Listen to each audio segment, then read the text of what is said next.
So good morning, good afternoon, good evening, and welcome to this webinar on how to ace GMAT Sentence Correction. My name is Rajat Sadana, one of the co-founders of e-GMAT, and I'm going to be your main host today. Supporting me in this webinar is Sandeep. Sandeep's a GMAT strategy expert. He's been with e-GMAT for close to 7 years now. And he's going to make sure if you have a non-subject matter question, if you have questions related to your study plan and some of those other things, they get answered during this webinar or towards the end of this webinar.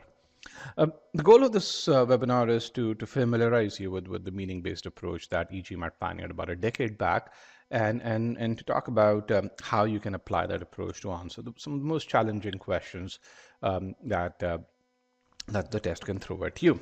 It's a fairly application-focused webinar, and to make sure that that you guys are well equipped to handle the kind of questions that we'll solve in this webinar, we did send a few video lessons your way. Those video lessons were in verb ing modifiers, verb ed phrases, and so on and so forth that you see over here. If you've not gone through these video lessons, they are a part of our free trial. So when you go log into your e-GMAT account, if you are a free trial student, you should land right in there. If you're a paid student, of course, you have access to the entire set of sentence correction resources, not just these video lessons. So I don't think I need to tell you where to go. Also, before I formally start the webinar, we have some upcoming free sessions. We have a free session on number properties over here. So how many of you need help in quant? Let's kind of just do a yes/no poll over here. And let me just erase the prior responses. So how many of you need help in quant? For those of you who need help in quant, I would recommend join Number Properties webinar. Attend this tomorrow. It's a fantastic webinar in which we focus on just one topic, which is remainders, but we take you from that 20th percentile to that 90th percentile during those 2 hours. So definitely join that. And the next Saturday, which is about 6 days from now, we have a free webinar on how to ace GMATs in reading comprehension. Again, in this webinar, we introduce a few reading strategies to you. We demonstrate how, as you apply those reading strategies, we help you get to that 90th percentile. We help improve your comprehension, and you see your time to answer questions go down right during this webinar. So that's about 6 days from now. Okay, with that, let's kind of get to know you guys a bit better. Let's get to know when do you guys plan to take the GMAT. And the other question is, what's your target GMAT score?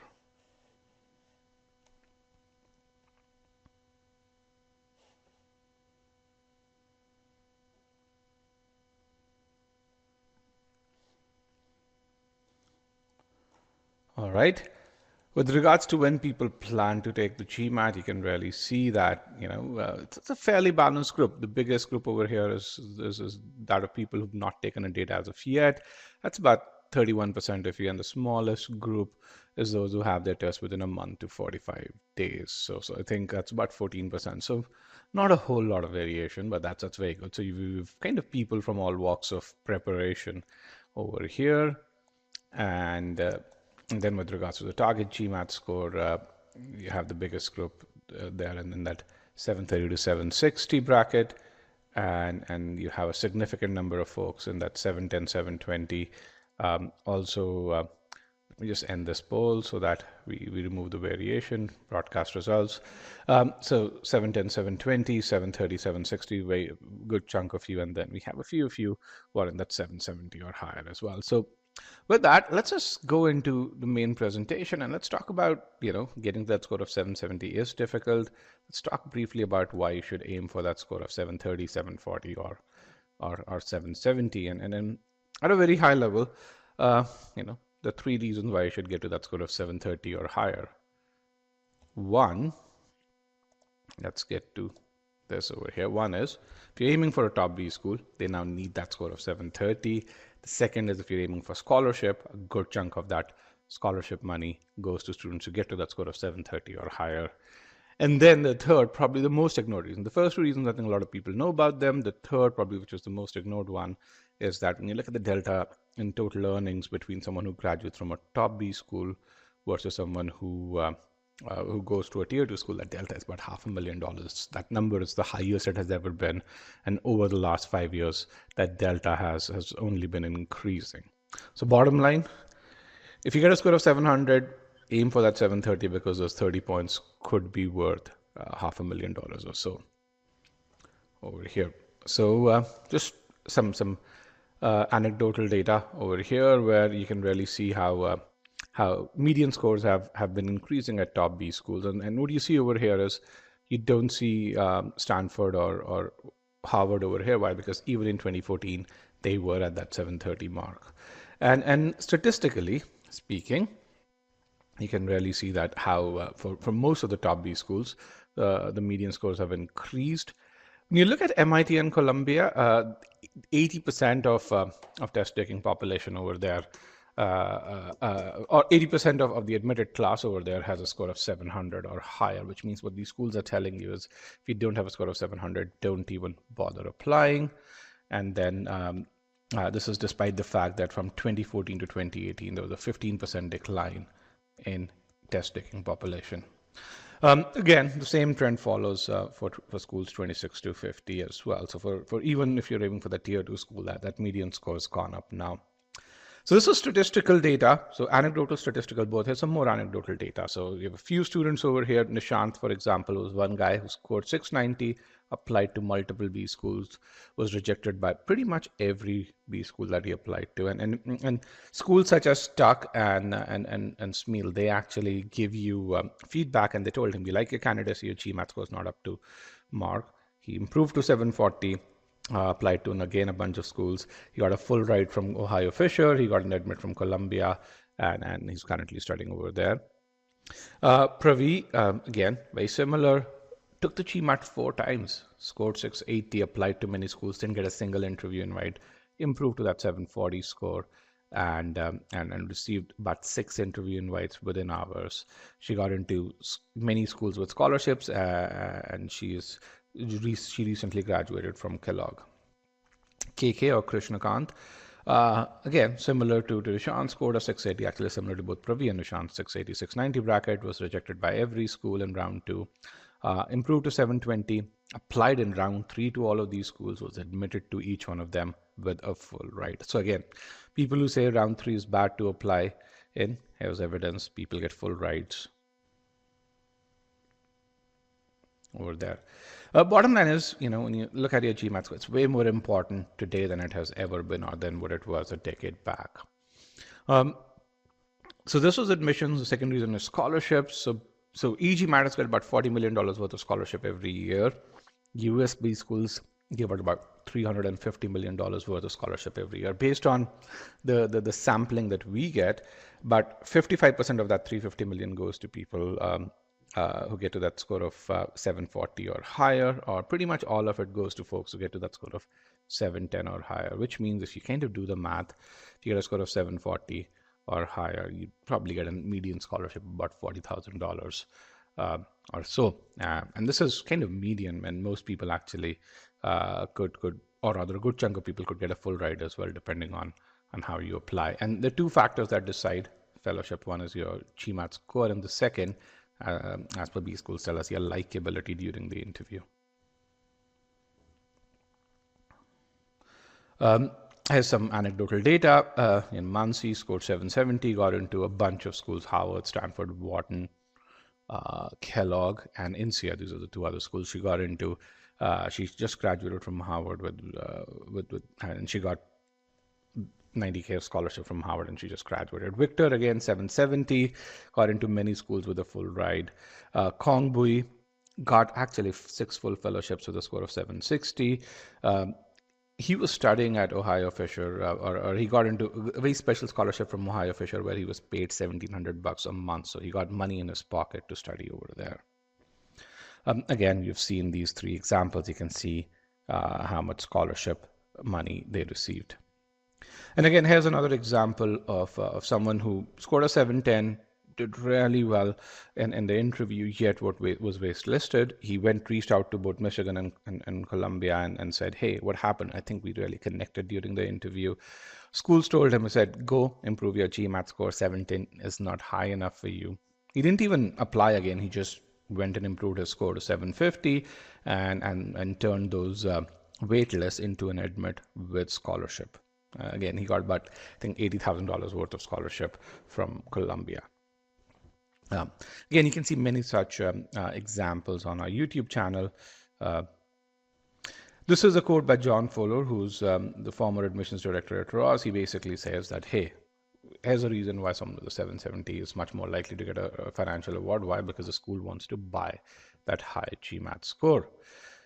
So the third reason, probably the most ignored reason, is the delta in total earnings. And to do that, I'm going to compare two schools, Babson, which is my alma mater. I graduated from Babson, and MIT, which is another school in Boston. It's about 20 miles away. So about 60 to 70% of graduates from Babson and MIT, they get placed in the New England area. Arguably, they have access to similar employment opportunities. But when you look at their starting salaries, what you see is that they're off by about $40,000. Now, when I graduated from Babson, this delta was just about 20K.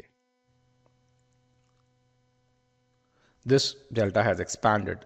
This delta over here was about 10K over here. So, but today, that delta of 30K has ballooned into a delta of about 60K in starting salaries. Now, even if you consider that delta to be 45K because you don't get a bonus every year, that's about 450K of delta for students who graduate from two schools.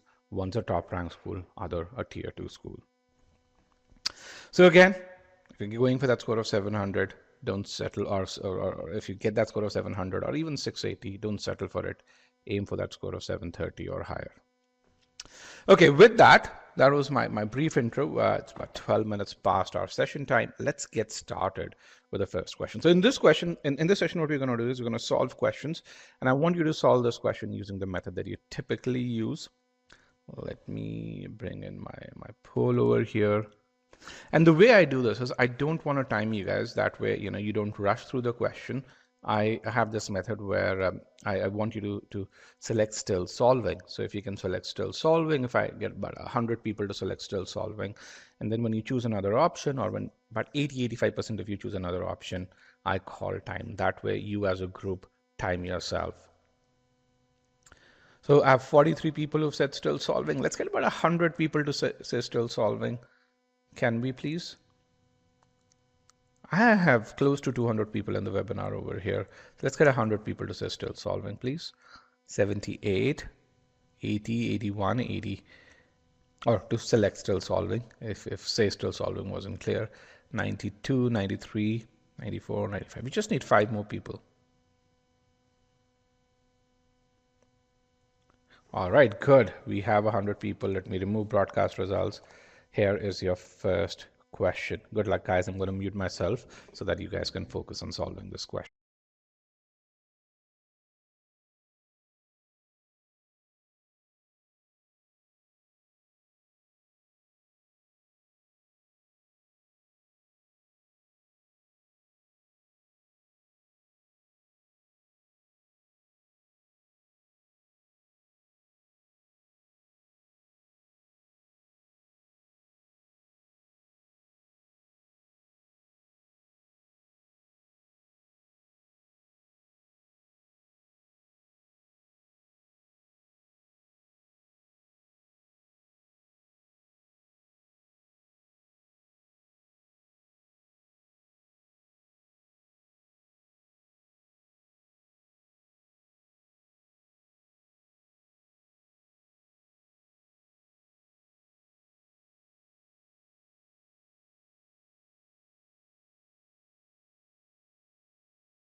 All right, about 70% of you are done. I'm going to give you another 15 seconds.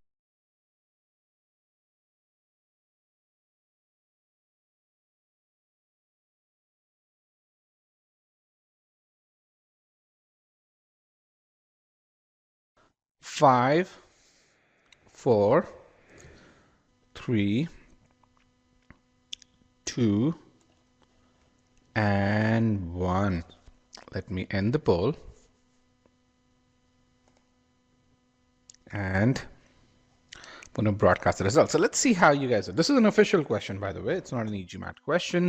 It's an official question, and you guys can see how you guys polled.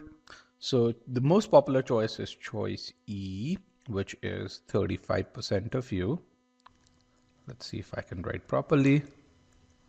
35% of the group did choice E. The most popular choice D over here, was about 13%, or about 20 of you. Choice C is also quite popular. That's about 23%. Let's see if I can undo this. Okay, and choices A and B. Choice B is also popular. About 15% if you've chosen choice B. That's 15. And then choice A is not as popular, so I'm not going to do that. Okay. So let's talk about the thought process that some of you could have gone through while solving this question over here. And let's hold on. So here's what, how a few of you could have gone. And I see by the number of people who are in choices C, D, or E over here. You scan the choices and you said, hey, I see choices C, D, and E, and A and B. There's a split. C, D, and E have a by. A and B do not have this word by over here. So then you really say, okay, which split is correct? You say, okay, the split should contain by, and then you say, okay, I'm gonna really go by the by split. So then this is the choices are between C, D, and E. You say, hey, C looks weird, coming to N, and then C looks weird. When to looked at between D and E, and you say E seems better. Why? Because it's parallel to the government regulations. Both of them are nouns. So you rejected D and chosen choice E. How many of you went through this route? Again, you may have chosen choice E if you did not go through this route. That's a different thing. But how many of you kind of really more or less went through this route and said, hey, this is how, this is why choice E is correct? And I have about 55 people who've chosen choice E. So out of those 55, how many of you actually went through this route or chose either choice D or E, either way? All right, let me end the poll. And you can see about 62% of you went through this route over here, or 48 of you. 62% of those who chose either choice D or E went through this route. And the result for this is you made a mistake. This is, not the right way of solving this question over here. Now, this is a question which is OG 25. It's an advanced official guide. It's a grammar-based question. The question number is 285, and a lot of you went through this approach. It's a flawed approach. So let's see how we solve this question using e-GMAT's meaning-based approach. But the thing I want you to take away from this is that when it comes to difficult questions, you don't want to apply pattern recognition. You don't want to apply splits, because GMAT SC is not a test of splits or pattern recognition. It's actually not even a test of grammar, contrary to what a number of you think. To achieve that 90th percentile in SC, to get to that score of 730, you need a logical approach to solve difficult questions, and you've got to solve these difficult questions correctly over here. Okay, so let's solve this question using e-GMAT's meaning-based approach. Okay, let's get that over here. So the first thing we do is we actually take the entire sentence and we really say, okay, let's split it into its logical chunks. So the sentence says the overall slackening of growth is influenced by what? Two things. One is by government regulation, and then the second is the coming to an end of a period of rapid growth in agricultural productivity. So this is 1 and this is 2 over here. Let me see if I can write 2 properly. This is 2 over here. So, and that's kind of what, so the sentence is talking about the slackening of growth in productivity. Okay, and it's saying it actually happens because of 2 things. One is government regulation, and the fact that something happens, which is what? A period of rapid growth in agricultural productivity comes to an end. And then the sentence, the third thing that a sentence does is that it compares these two things. It really says that aspect 2.2, which is this part, has a greater impact than aspect 2.1. Now I'm going to move this poll over here in this case, and then I want you to tell me how many of you, while you were solving this question, before even you looked at errors in this, how many of you actually observed that the correct answer choice should express all of these aspects? Or in other words, if you ignored an aspect while creating a checklist as to what the correct answer choice should do, which aspect was it? So how many of you observed all of these aspects? If you observed all of these aspects and you really said, hey, I've got to make sure that the correct answer has these aspects covered, then select none.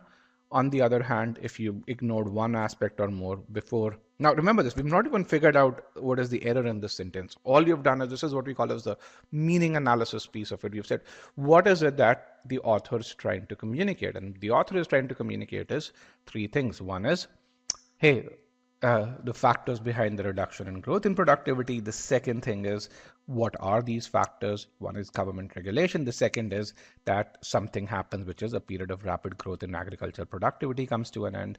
And the third really is that this factor 2.2 has a greater impact than 2.1. And you can really see that many of you just in that first step probably started looking for errors and failed to really observe what all aspects is the author trying to communicate, which kind of leads to errors, or you choosing the correct answer or the incorrect answer. Aspect 2.1 is something that a lot of people chose to ignore. Aspect 3 is also very popular, and then you can see aspect 1 and aspect 2 over here. So then let's kind of look at the error analysis. Now let me hide this. Let's look at the error analysis to see what errors does the sentence have. How does it express it in proper grammatical fashion? And when you look at this, you have this classic error list where you look at subject, verb, verbs, pronouns, modifiers, so on and so forth, and you really see, hey, there is a parallelism error. There is the by missing. It says less by government regulation than should have a by over here, and so clearly there is a parallelism error over here. So let's go to the answer choices. Now I know the meaning. Now I know what the error is in the original sentence. Let's look at the answer choices. And choices A and B have by missing, so they still maintain that parallelism error, and hence I'm going to ignore that.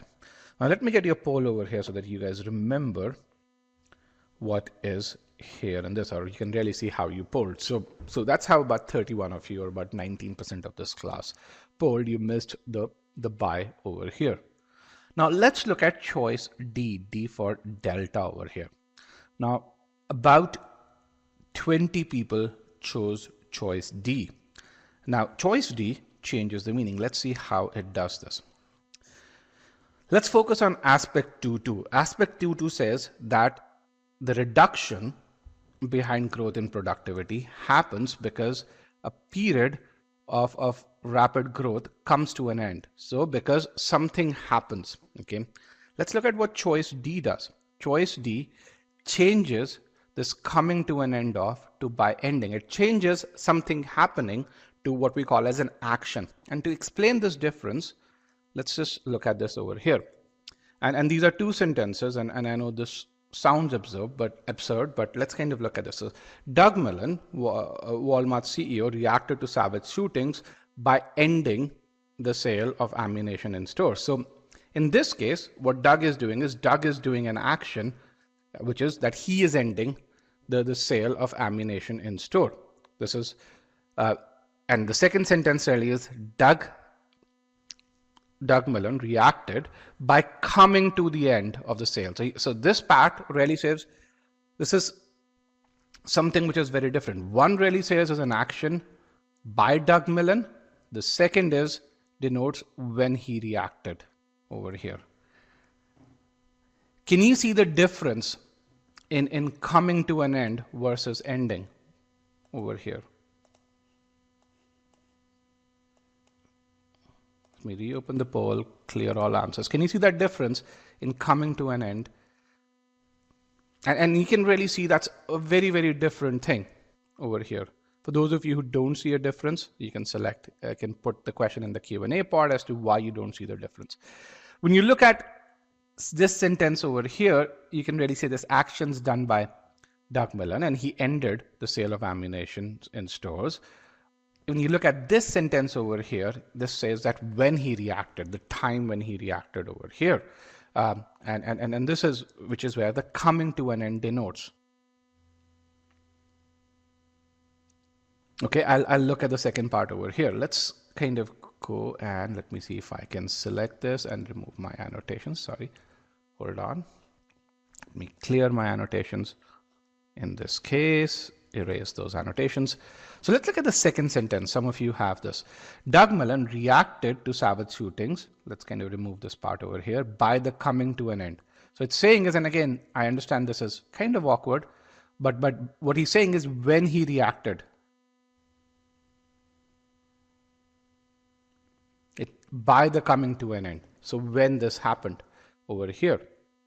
When you look at the intended meaning of what the author intends to communicate, what the author really says is that the growth in productivity is impacted when this, the slackening of growth is influenced when this rapid growth in agricultural productivity comes to an end. Which means when this happens, that this rapid growth in agricultural productivity is coming to an end. It's kind of going down and coming to an end. What choice D is saying is over here, that's by, it's saying, and let me just, it's saying that it happens by the action of the set period, by the ending of the set period. Is that what the author wants to imply? That someone's ending that period and it's influenced by that ending of the set period? Is that what the author wants to communicate? No. What the author wants to communicate is the slackening is influenced by the coming to that end of rapid growth. So when that happens, that leads to slackening in growth.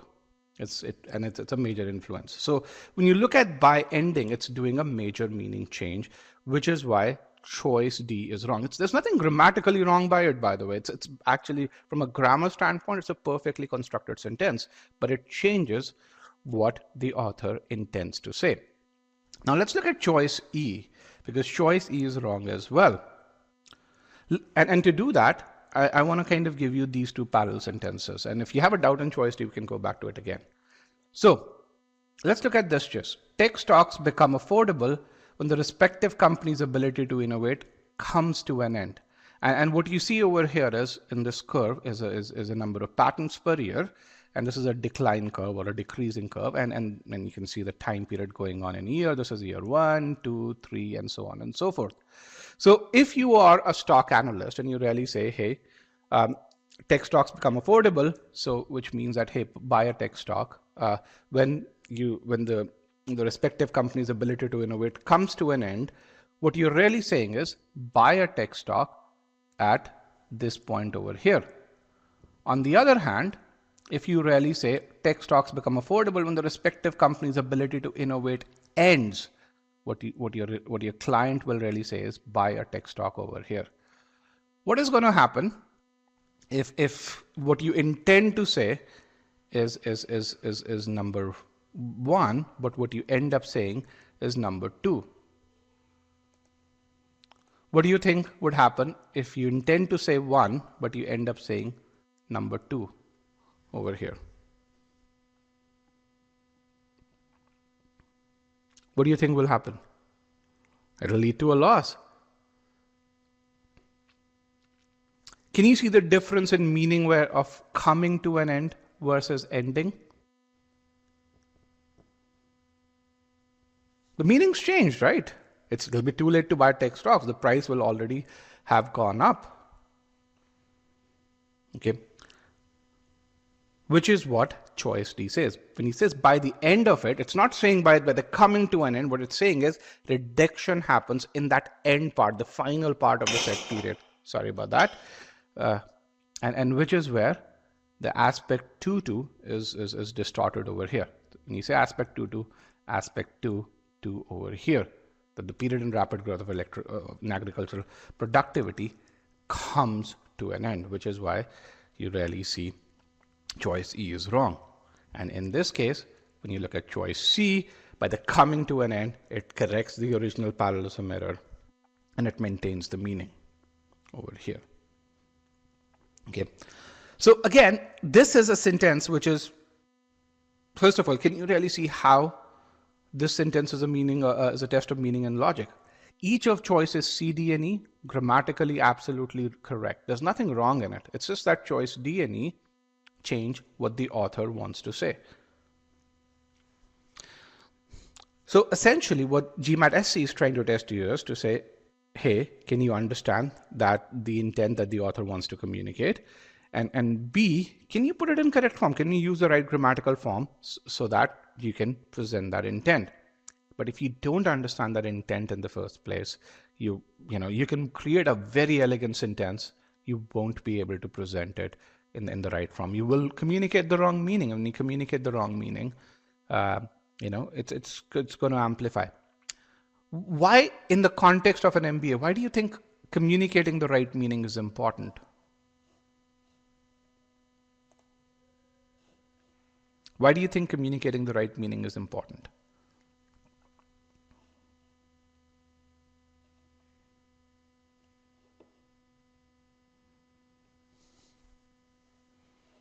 Short answer, Paul. Why do you think communicating the right meaning is important? Because as a leader, MBAs become leaders. As a leader, you communicate with a large audience. And you want to make sure that you communicate the right meaning. Okay, and which is where GMAT Sentence Correction is not a test of grammar. It's a test of your ability to understand what the author is trying to communicate and the ability to communicate over there. So it's not a grammar test. GMAT SC is not about grammar. Grammar is a tool there to help you communicate that right meaning. So then there's a great question, which is by someone called GMAT student. He says, how do you interpret the author's meaning? Does on choice A usually give you the right meaning? And that's a great question over here, and a question that many of you have. So in about 80% of the questions, choice A does give you the precise meaning that the author wants to. Choice A will give you the complete meaning always. The question is how jumbled up that meaning is, and there are two kinds of questions over here. One is where when you read the question stem or choice A, you may spot grammar errors, but from a meaning standpoint, that that meaning would be correct. So that's about 80% of all GMAT sentence correction questions.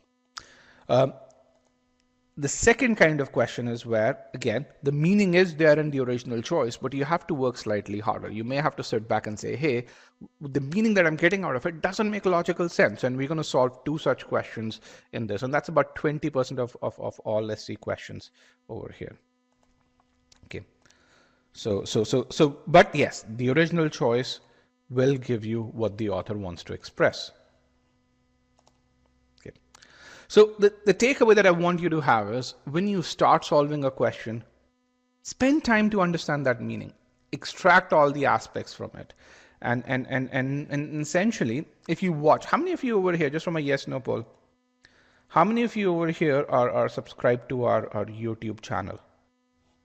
Let me just get in a yes/no poll over here if I can. Let's just do, I'm going to let you type over here. So if you're not subscribed to our YouTube channel, you should. What you would see is we actually put in about 2 to 3 success stories a week. Our YouTube channel has about 120 unedited interviews over there. And as you watch these interviews, what you're going to recognize is people who get into that score of 700, 720, 740, 760, they would tell you is that, hey, they don't even look at a whole lot of grammar. They purely look at meaning in SC over there. So and you guys can subscribe to our YouTube channel. Let's just see. So clicking on any of these success stories over here, you can subscribe to. So you talked about Jim early on, who scored some. I don't know if you probably didn't talk about Jim actually, but you talk about a few other folks. Those guys are not here. But if you click on any of these, it'll take you to the channel, and you can actually get there. So I'm going to just launch this link for everyone. So actually, no, not for Jim. Sorry, for Sharang. So I'm going to. So I'm going to launch that link for everyone. You can just subscribe to the channel. You can subscribe to that. Okay. All right. With that, let's move forward over here. Now, just as a summary, this was OG Advanced question 285. You could use splits here and you could reject 2 choices over here, but then you were left with 3 choices. There were no, you couldn't reject them using grammar. The only way to get to the correct answer was meaning. You needed that 100% clarity in meaning. You needed all of those aspects that you had to communicate to get to that over here. Now, again, you have the link to YouTube channel and you can do that. Now, let's get to our second question over here. And what I want you to do this time is consciously apply that meaning-based approach. And as you apply that meaning-based approach, I think you're going to do much better. But we're going to do the same exercise. We're going to start with still solving.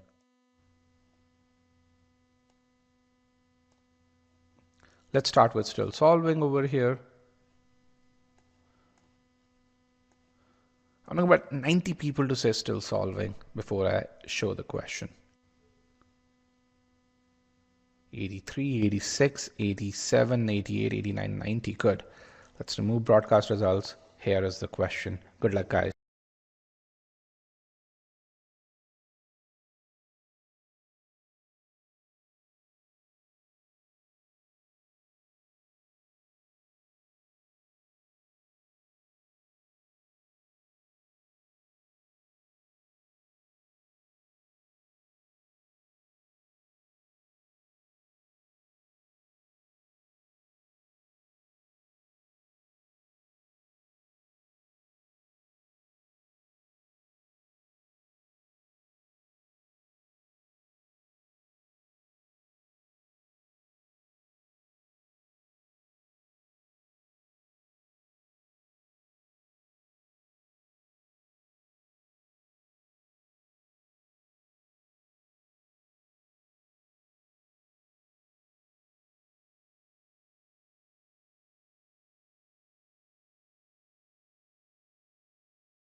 All right, we have 75% of the class is done. Let's get the responses in. 3, 2, and 1. Let me end the poll and broadcast the results. So let's look at this over here. So as a group, you guys have done much better. In the last question, about 20% of you answered it correctly. Here, You can really see many more of you converge to choice B, which is the correct answer. We also have significant number of you in choices C, D, and E over here. So let's kind of look at what's going on over here. Again, what you would notice as we go from one question to the other is that regardless of the question, we're going to follow the same approach. We're going to understand what the author wants to communicate. We will extract all the aspects of the of intended meaning out, and then we're going to look at errors. But again, when you look at this question over here, you're not going to find a whole lot of similarities or dissimilarities over here. Just one second, let me respond to a question which was there. So you're not going to be able to find a lot of similarities or dissimilarities in this particular question. So you've got to follow the meaning-based approach. So let's kind of do that over here. So here again, you can see the logical split. And if for those of you who are e-GMAT students, if you've gone through the Master Comprehension course, you will see how the split is made. So the author is saying, because diegetic music, okay, actively referenced in the film rather than confined to the background, invoking a sense of verisimilitude. So because diegetic music, let's see, I think my pen's still there, yes, invokes a sense of verisimilitude. What is verisimilitude? The idea that art can express a truthful version of reality, which is where you see this indent over here, because this explains what is verisimilitude. This explains diegetic music. It's a characteristic of diegetic music. Because diegetic music invoking a sense of verisimilitude, filmmakers creating period dramas use it often. So essentially what's going on over here, first of all, there's a feature of DM or diegetic music that's presented, which is that it's actively referenced in the film. The second thing is that another feature is there, that DM invokes that sense of verisimilitude. And then the third aspect that you really see is that filmmakers who create period dramas, they use DM often. Now, one of the things which is there is that this sentence starts with this word because, and because since they kind of lead to causality, and essentially when you see these words in the original sentence, you have to really say, hey, what's the cause, what's the effect, and to do that, that's kind of where you have to do some inference over here. So and so you've got to infer this causal relationship. And what is that causal relationship? Because DM invokes that sense of verisimilitude, filmmakers who create historical dramas use it often, which means that because diegetic music has this property, which is it creates a sense of verisimilitude, that's the reason why filmmakers, certain kind of filmmakers, what kind of filmmakers who create these historical dramas, they use it often. Now, how many of you were able to get to all aspects of meaning while you were doing this? And again, let's go to Q2 meaning, or which aspect over here were you not able to figure out? Aspect 1, aspect 2, aspect 3, or causality. So there are these three aspects that we talked about, and then there is the causality. Which one were you not able to figure out? If you're able to figure out each aspect of the sentence, then choose the option none. And you can choose more than one option. This is a multi-response question, which means you could have missed out aspect 2 and you could have missed out causality, and you can use both over here. All right, that is good.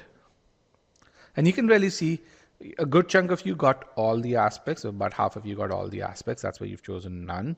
But then you can see where people faltered, and causality is the biggest reason where people faltered. Let me end this poll, hide it over here, and let's go forward.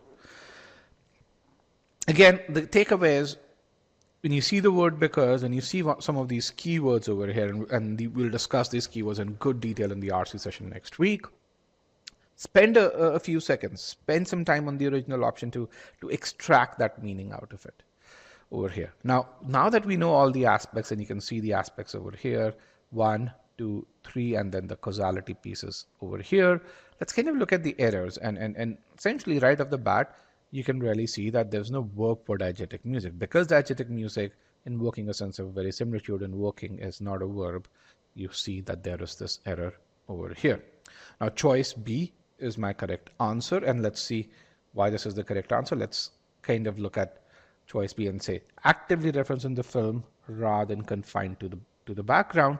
DM is often used. So what is actively referenced rather than confined? DM, which is good, is often used by filmmakers creating period dramas because it invokes a sense of verisimilitude. So the causality part is okay.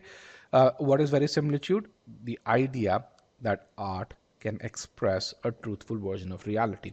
So there are a few things that you would observe over here. First of all, the structure of the sentence and the structure of the original sentence is very different. Yet this sentence is absolutely correct. Why? Because it expresses aspect 1 properly, it expresses aspect 2 properly, it expresses aspect 3 properly, it corrects the subject verb error, and it also expresses my causality properly. So it does all of the things that the original sentence did, and it corrects the one error that was there in the original sentence.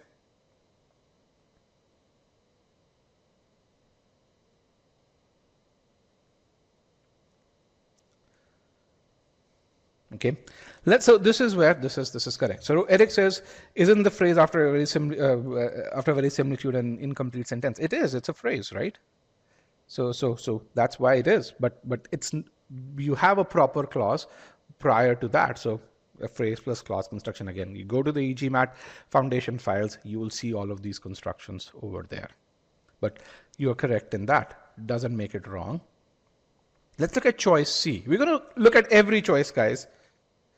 So we're going to look at each and every choice over here in this case. Okay. So, and you can really see why choice C is wrong. Filmmakers creating period dramas often use diegetic music, which invokes a sense of verisimilitude. That part is correct. What is verisimilitude? The idea that art can express a truthful version of reality because it is actively referenced in the film rather than confined to the background. So what does it do over here? What does this do over here? When you look at causality, what is the causality that is expressed in choice C? Let's look at this over here. The intended causality, which is here, which is choice A, is because DM invokes verisimilitude, filmmakers use it often. Because DM has this property, filmmakers use it often. The express causality in choice C, and you can see choice C over here. Filmmakers use DM because it is actively referenced in the film rather than confined to the background. Can you see that change in causality when you look at the structures and choices A and C? Let me see if I can get my yes-no poll. That is, yes, I have my yes-no poll over here. Thank you. Can you see the change in causality from choice A to choice C?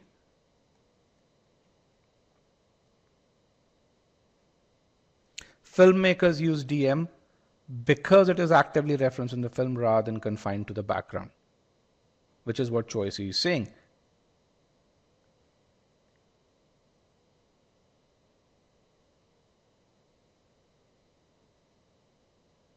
Okay, so Rohan, you asked about choice C, and 90% of you can really get that. Is that clear to you, Rohan, now?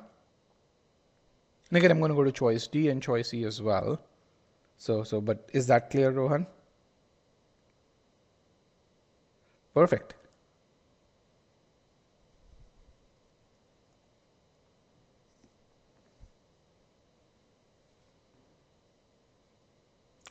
Okay. The thing which is there is, again, we're still on choice C. Had you not inferred the intended meaning, there's no grammar error in choice C, by the way. But the only reason why you would choose this is if you miss the causality, which is something that you would only get if you spend that time on inferring the intended meaning. Let's look at choice D over here. Choice D says, filmmakers who create period dramas often using diegetic music. Again, you still have, why do they use the diegetic music? Since it is music actively referenced in the film rather than confined to the background. And the output of that, invoking a sense of verisimilitude. Why does it invoke a sense of verisimilitude? Because it's actively referenced in the film rather than confined to the background. Again, it messes up aspect 2 over here, which is that DM invokes that sense of verisimilitude, which is the property of it. That VSM or verisimilitude is a property of DM. What this choice is saying is that that invoking a sense of verisimilitude is an output of the fact that DM is actively referenced in the film. So comma verb ing, again, for those of you who don't know how comma verb ing is used, if you go to the free trial, you look at the comma verb ing and see how it invokes an outcome of an action. That's kind of the same construction that is used here. Again, the meaning that's communicated is absolutely wrong. Okay, so again, look at this over here. Intended causality, because DM invokes verisimilitude, filmmakers use it often. The express causality is filmmakers use DM because it is actively referenced in the film, and then DM invokes a sense of verisimilitude because it's actively referenced in the film. How do we see that because over here? Because you can see this comma verb ing form invoking a sense. What is it after? It is after actively referenced in the film, which means that the output of it being actively referenced in the film is that DM invokes that sense of verisimilitude over here. Again, for those of you who chose choice D, can you really see how it changes the meaning, how it not only messes up the causality, but it also messes up one of the aspects that the original sentence is expected to communicate. It's wrong on 2 counts over here. Okay. I like to see some more participation, guys. There's 6 people saying yes and 1 person saying no. Can you really see the intended causality is that verisimilitude is a property of DM? Okay. You can really see that in choice A over here. And the expression in choice D is that verisimilitude is no longer a property of DM. It's an outcome of the fact that DM is actively referenced in the film. Okay, and it messes up aspect 2. It messes up the causality overall.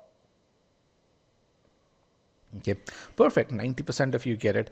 And again, this is as you look at this, you can really see the logical aspect of sentence correction. Can you see how a lot of this is not grammar? There's grammar, yes, the comma verb ing is grammar, but beyond that, it's much more deeper. It's much more logical.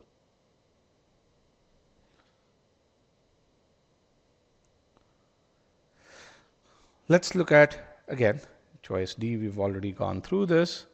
Let's look at choice E. Choice D is a beautifully constructed sentence, by the way. The only problem is it doesn't have causality. It uses this word and over here. It says diegetic music actively referenced in the film rather than confined to the background invokes, it adds the verb, very good, invokes a sense of verisimilitude. What is verisimilitude? The idea that art can express a truthful version of reality, and filmmakers creating period dramas use it often. Grammar standpoint, beautiful sentence. But meaning standpoint, it messes the causality up. There's no reason, I mean, that because piece, which was there in the original sentence, is no longer here. And which is why choice E is wrong, because it changes the meaning.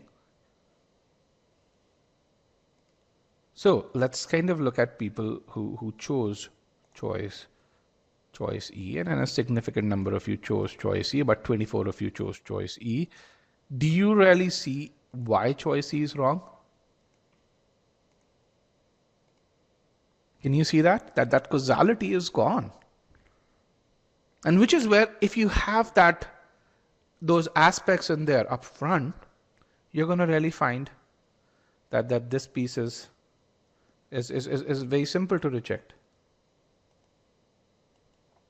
Okay, perfect. Thank you, guys. Thanks for that participation. Again, there's no causal connector, which we already talked about over here. So the key thing over here is in both these sentences, and again, both of them were 700 level, both of them are difficult. And the reason why I have the difficult question in the session is because, hey, all of you want to get to that 90th percentile in SC, and all of you want to, or most of you want to get to at 730 or higher score over here. So which is where understanding meaning is really important. So let's kind of talk about that 720, or rather, let's do the observation over here. The first question was an official question. You could do splits, but even when you did splits between choices C, D, and E, you had to understand the meaning.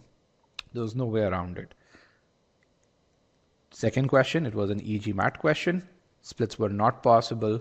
The two choices, C and E, they were beautifully written, grammatically correct, but messed up the causality or removed the causality. So again, without meaning, you could not do that.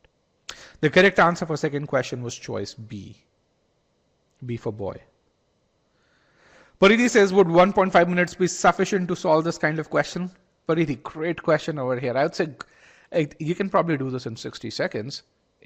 And again, don't believe what I say. Go to our YouTube channel, watch the success stories, and the two things that you'd observe. One is, just in October, there were 20 odd of them posted. These are unedited interviews. These are not people saying e-GMAT's great. This is people saying, hey, how did they prepare? How did they go through it? What feelings did they have while they were preparing? How they felt this was impossible? And then at which point in their prep journey did they start seeing things work for them? And then what were the metrics that they tracked from that point on? And as you see that, you can really see how people would say that again and again, not one, not two, but in 100 of these unedited interviews, people would say, once you get to meaning, once you understand that, after you get through the first 30 questions, just getting to meaning becomes automatic. And you're able to just solve the question without worrying about grammar. So yes.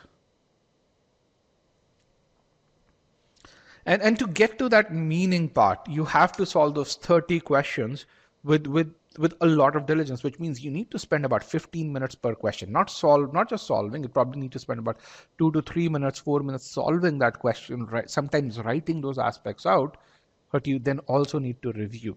If you're not going to review, if you don't do this process diligently, then you will end up solving 100 plus questions. You will still not have this process down over here. And which is what I'm going to really just talk about this. So how many people get to that score of 720 or higher? How many people get to that score of 720 or higher over here? What do you guys think? 10%. Yes. Not 1 percentile. 1 percentile is 760, but 720 is about that 10% mark over here. It's about 9%, but let's call it 10. 10 is a nice thing over here. Now, how many people work hard for the GMAT? What percentage of test takers who actually take the GMAT do you think work hard to get to that score of 720?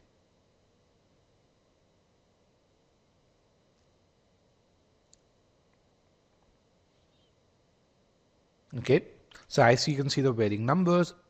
Work hard means put in the hours and they're serious about it overall. The right number is about 50 to 60%. Half the people, and the GMAT, they do these surveys, and you can really see the number of hours people spend preparing. So that's for me is an indicator of how many people kind of work hard over here. So I'm going to really talk about how people do this and how do you increase. 10% of the people get to that score of 720 or higher, and how to increase this probability by 8x, which means how can you get to that score, increase that from 10% to 75, 80%. So let's look at this over here. Of all GMAT aspirants, I'm kind of simplified these numbers somewhat so that it's easy to digest, because a lot of people have problems digesting numbers. So half the GMAT aspirants don't work hard for the GMAT, and out of these half, 7 to 8% still get to that score of 720 plus. And when you go to GMAT Club, you see these stories where people say, I studied for 2 weeks and got to that score of 720. Those are people who have done well on the GRE, who've done well on the SAT. For them, the GMAT's a fairly simple exam, and even without working hard, they would get to that score of 720 or higher. One of our first expert hires was a guy named Chiranjeev Singh, who's a very prominent tutor in in India right now. And this guy, when he first approached us, he was a cat topper, really good in quant, really good in verbal. And in his first mock, he scored a 760 with practically no preparation. I mean, the guy was naturally good at doing this. So even without working hard, you can do. There's some people who can get to it. Now he's a really hard worker, but he didn't work hard before he took his first mock. Then he's taken the GMAT twice. He scored a 770, 780. Again, improving beyond that 760 is really hard. So he had to work a lot harder over there. So, but half the people who work hard, get to that score of work hard over here. And pretty much everyone who's here, I think, belongs to that working hard group. Otherwise, you won't be here on a Sunday morning or a Sunday evening, depending on the time zone that you are in, or on Sunday afternoon. Okay, but even those who work hard, only 10% of them get to that score of 720 or higher over here. Now, again, what happens between those or to those people? Why is it that they don't get to that score of 720 or higher? Let's get to that step B over here, where people who work hard, a chunk of them actually don't create a study plan or take a uniform study plan, which means they actually devote their resources all over the place. They're going to start. They say, I'm going to study half the time. I'm going to spend half my preparation time for verbal, half for quant. I'm going to then spend 1/3 of my verbal time on SCCR and RC. They don't really look at a whole lot of data to plan stuff. Why? Because they take a flat study plan from someone and they blindly follow it. And some of them do get to it. But then people who direct their energy onto the right kind of areas, a much better, a much higher number of them, or almost 4x as many, get to that score of 720 or higher.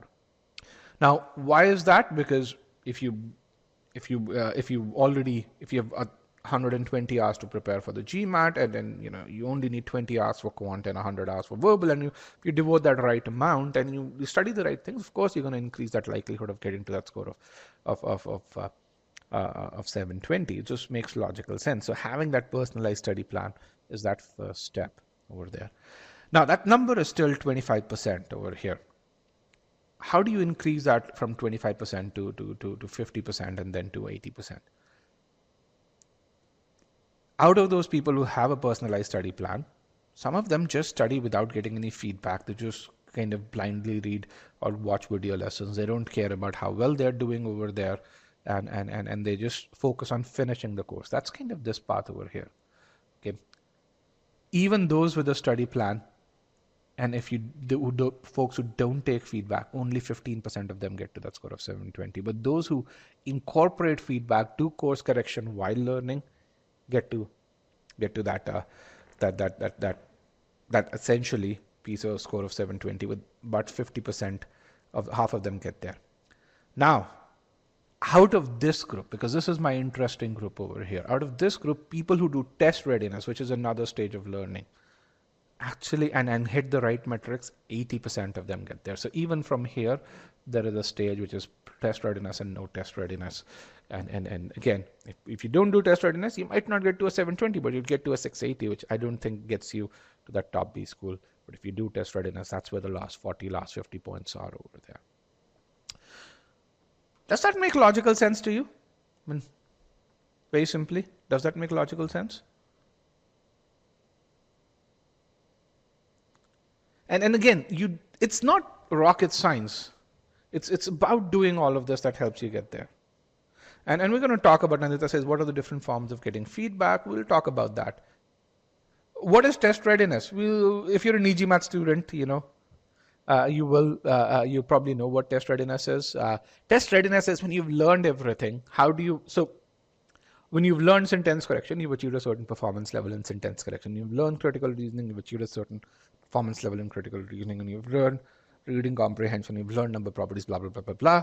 How do you ensure that when all of these things come together, you still perform at that high level? How do you make sure that you make the right judgment as to which question to leave and which question to spend time on? How do you make sure that and how do you build that ability? Because frankly, how many of you, have observed that, hey, I do well individually, but when I get mixed questions, my performance kind of dips by about 20% or so? How many of you have seen that? I'm studying SC, I do well. just SC and CR at 15-20% dip. And that's that 15-20% dip that you want to avoid, because that's the difference between a 680 and a 720, right? And that's where building those test readiness quizzes, doing that test readiness strategic review is really important, which if you're an e-GMAT student, if you've achieved your individual ability scores, you come back to us, we'll tell you how to do test readiness. We have a test readiness module that is there. Now, if you are an e-GMAT student, you should already have these things. As a part of your onboarding, you have this. You should have your personalized study plan. You should understand how to execute on it. You should know what are those 3 stages of learning and which stage do you need to start in SC, CR, RC, number properties, algebra, word problems, geometry, and advanced topics.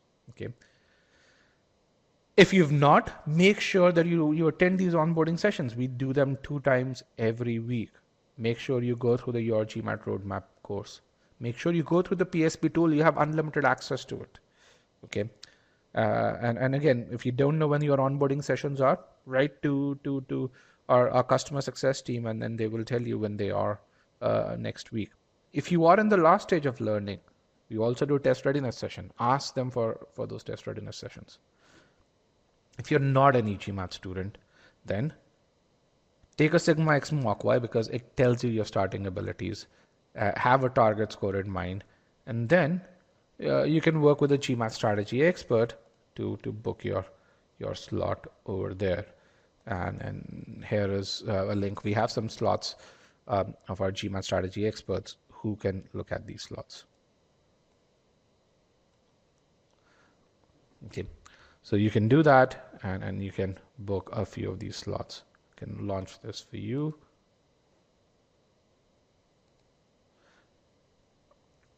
Over here. Okay. Now, once you do that, but the thing which is there is, if you are an e-GMAT student, let me just go back over here. If you're a current student, make sure, I would say, you attend these onboarding sessions. If you're someone who's struggling in any aspect of it, write an email to our customer success team. They look at about 100 data points on your account, and they can then tell you what are you doing right, where is it that you're still struggling, and where did you not take feedback into account while progressing. What's the email for the customer success team? support@e-GMAT.com. So let me just do that. Again, only for e-GMAT students, guys. So that's the email for customer success team over there. Okay. And again, you can click on that, get a personalized study plan if you're not an e-GMAT student, to book a slot. One thing that I'd say is, if you want to book a slot, if you want a study plan, we require that you spend about 15 hours every week for studying. So if you're not going to spend time studying right away, then don't book a slot. Again, these are highly trained experts who, each one of them has been trained for at least 200-250 hours. Each one of them has helped at least 150 students get to that high GMAT score. So and people like Sandeep have helped upward of 4,000 students get to that high GMAT score or so. How do onboarding students work for e-GMAT students? They're super interactive. So they're conducted using Zoom. You do them with the GMAT, with the customer success team. You actually get to talk to them. Each one of you gets to talk about where you're struggling with. And sometimes not every time they'll take real case studies. They'll show you stats of students who've succeeded. They'll also show you stats of students who failed. So not everyone succeeds, but the thing which is there is, if you hit our internal metrics, there's a 95% chance you're going to get their target GMAT score. If you don't hit our internal metrics, there's a 95% chance that you will not get your target GMAT score. So it cuts either way. And we've had so many students who actually did not hit our internal metrics, but they said they were doing really well on GMAT prep mocks, and despite our telling them, they said, I'm going to go take the GMAT, didn't get to the target GMAT score, came back, did the internal metrics, hit the internal metrics, took the GMAT again, and got to their target GMAT score. That's how powerful those metrics are. Okay, with that, we can discuss about this towards the end of the session. With that, we have a couple of more questions to solve. We have a few more things to really worry about. So let's look at our third question for today. And let me put in a poll over here. Question 3. Let's get to still solving.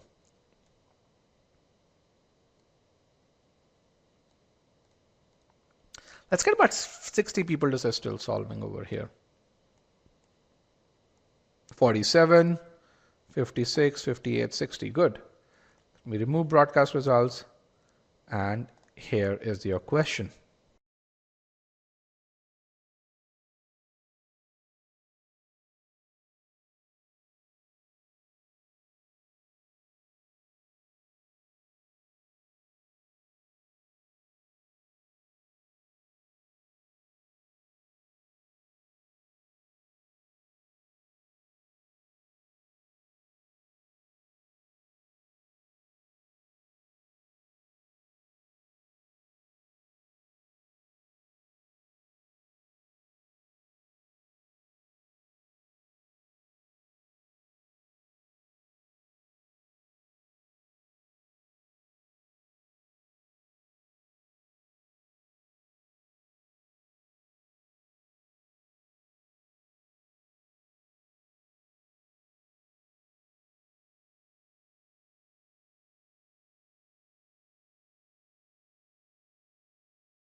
All right, let's get to the correct answer. Most of you are done.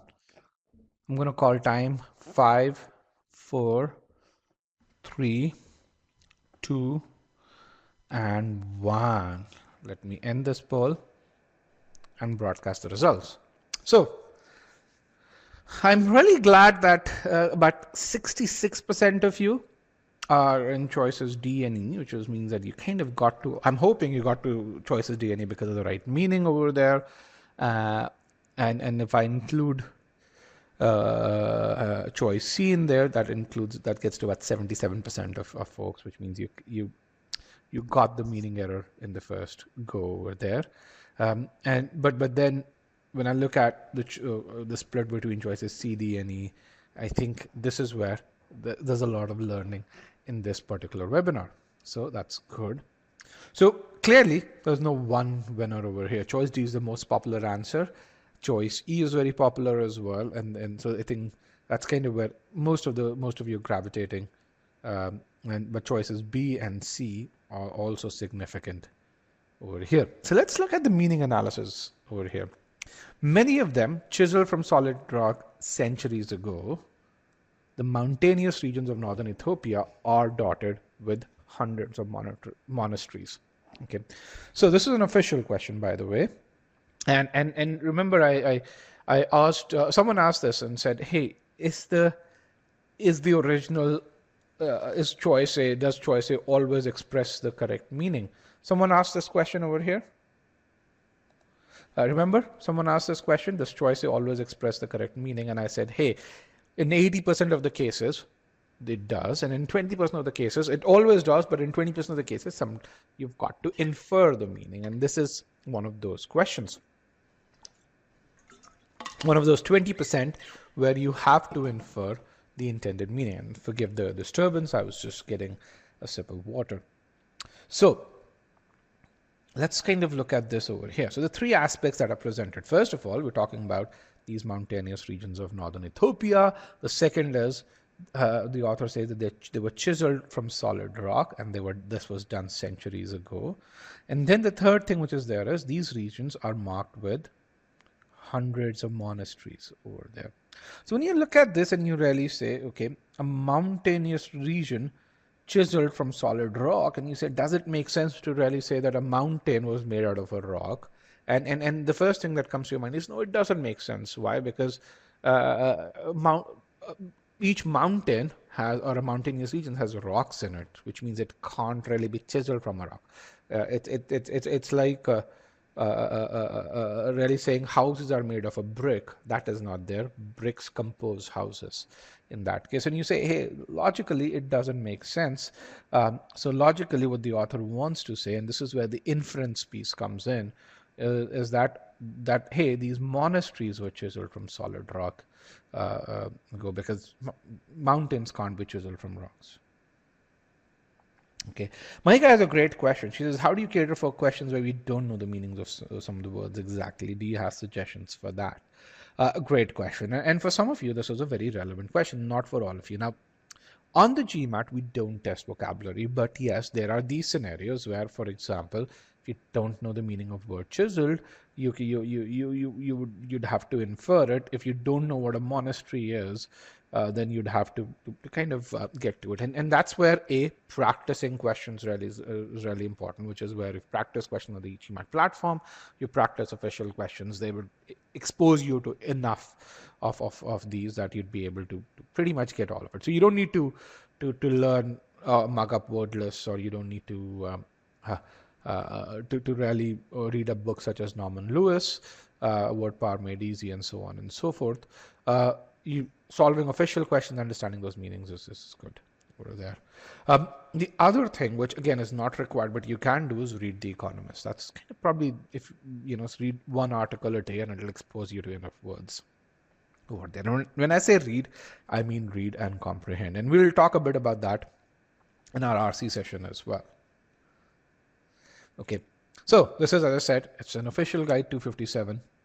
The other piece, so it's an advanced OG 257, and it's tagged within the advanced OG as a communication-based question. So in the official guide, you'd see questions tagged as grammar-based and communication-based. Communication-based get to that higher level of reasoning. But the first question that we solved was still what's called a grammar-based question, and you can still see that even in those grammar-based questions, meaning is the way to go. And we've solved every official question and using the meaning-based approach, and it just works on every question, whether it's a grammar or an official or a communication-based question over here. So even before we look at our error analysis, our meaning analysis tells us there are these aspects, and the logical aspect of aspect 2 is that it's not the mountainous regions that were chiseled. It is actually the monasteries that were chiseled from solid rock. So when you look at this over here, you say, hey, clearly there's a modifier error. Why? Because this modifier, many of them chiseled from solid rock centuries ago, refers to the mountainous regions over here. It should in turn refer to this dotted one, which is the monasteries over here.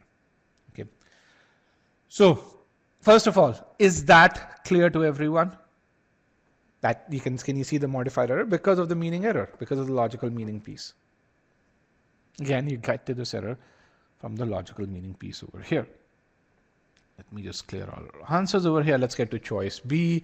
Choice B says, chiseled from solid rock centuries ago, the mountainous regions, again, that maintains that meaning error. What was chiseled from solid rock in this is still the mountainous regions, which is why this is wrong. The second thing why it's wrong is are dotted with many hundreds. When you say are dotted with many hundreds, you don't need the word many because you can just say hundreds of monasteries over there.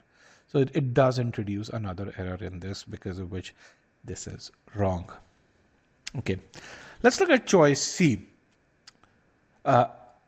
Hundreds of monasteries, many of them chiseled from solid rock centuries ago. So this part is correct. It does correct this error. Now the chiseling happens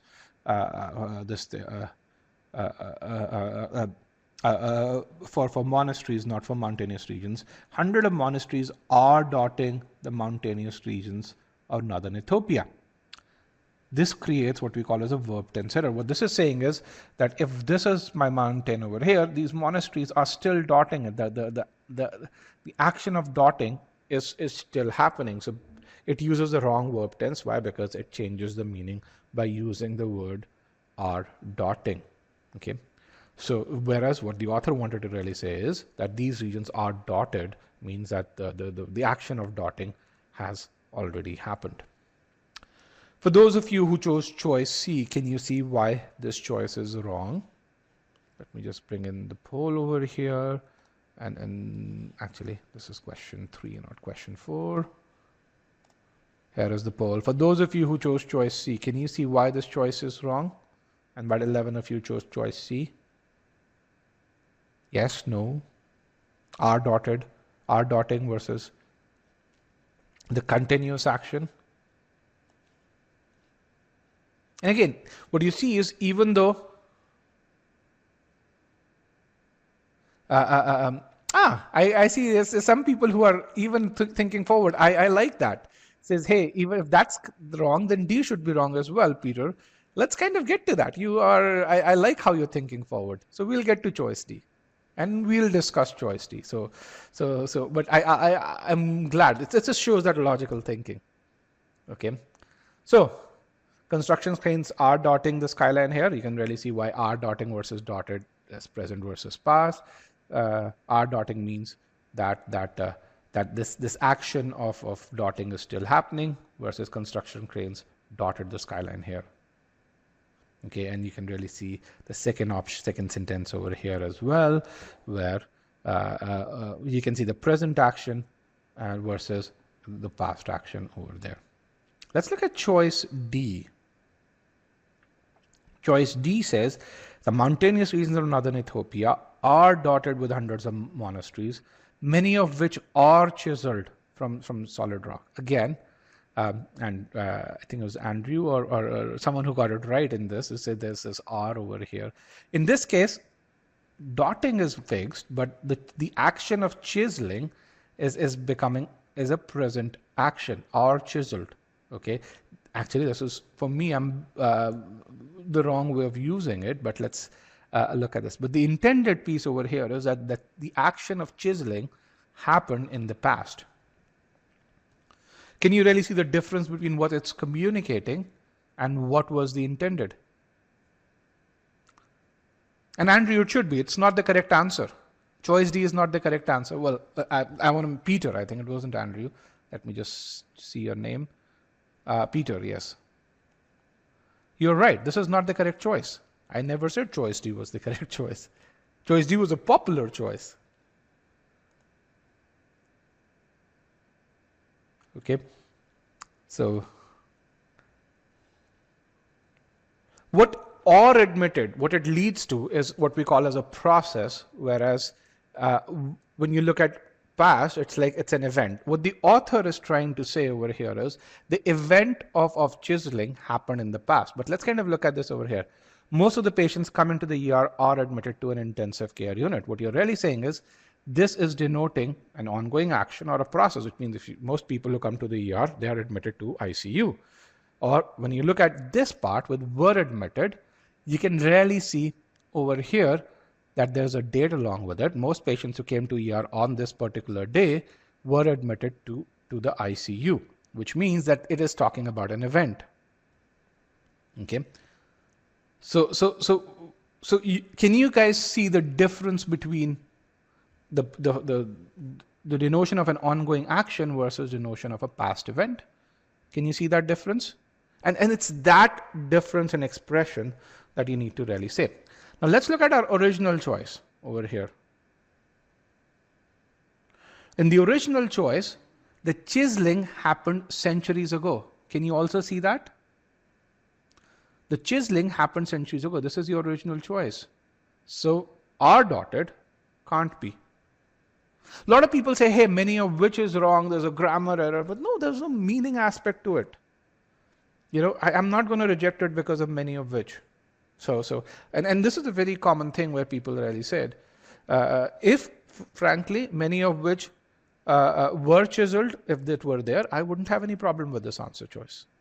That's if I can say it that clearly. And again, it's grammar.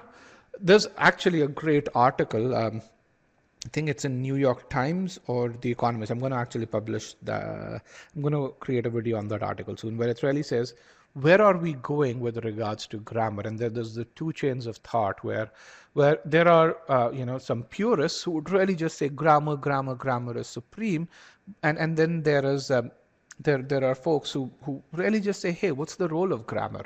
It's to express a certain meaning, and those folks really are moving, are what I call as more progressives over there. The GMAT is moving way towards that progressive side. For example, in 2012, the GMAT had very strict rules about as versus like, and like versus such as, where in 2012, in the official guide, you could not, there were questions where you could not use like to denote examples. And people all over the world used like to denote examples. If you were to denote an example, you would rarely use the word such as. In 2017, they changed it. They started using questions. So in 2012, you had questions where if like was used to denote an example, that was considered reason enough to reject that. 2017, the official guide has many questions where like is used to express examples. Why? Because people worldwide use like to express examples. It's considered a colloquial usage. So again, we're going more towards meaning as we progress over here. Okay. Here's another example of this. Names of lost soldiers are chiseled into the Washington Monument using sharp tools a decade ago. This is actually an illogical sentence. Why? Why would you say are chiseled and decades ago? Which is kind of what this sentence is trying to do, which is option D over here. But the fact that you have are chiseled, it kind of denotes an ongoing action or process. On the other hand, if you look at were chiseled, name of lost soldiers were chiseled, it kind of talks about a past event over here. Just another example in this case. Choice E, which is our correct answer, it says the mountainous regions of northern Ethiopia are dotted with hundreds of monasteries. You can really see R dotted is still used over here because that action started sometime in the past and it ended. With many of them chiseled from solid rock centuries ago. So that action of chiseling happened in the past. The action of chiseling happened in the past. And which is where what the original sentence is also said. Many of them chiseled from solid rock centuries ago. What happened to my marker? Yes, many of them chiseled from solid rock centuries ago. Okay, and this is chiseled from solid rock centuries ago. They're not being chiseled today, so that's not a continuous action. The chiseling happened. And again, this is where you would really just see how that expresses the intended meaning precisely.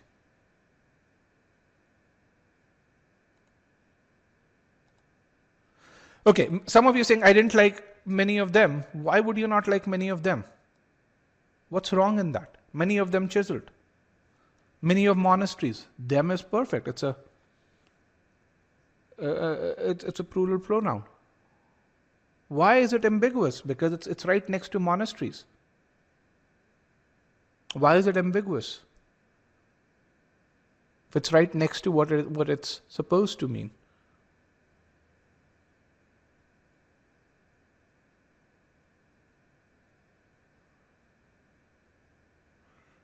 No, not really. Why? Because you see there is an action over here. Mountainous regions are dotted with hundreds of monasteries, many of them chiseled from solid rock centuries ago.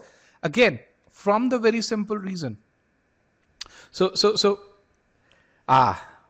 I'm going to share an article with you, Sandeep. If you can put that question in the Q&A pod, noun modifiers can modify faraway nouns.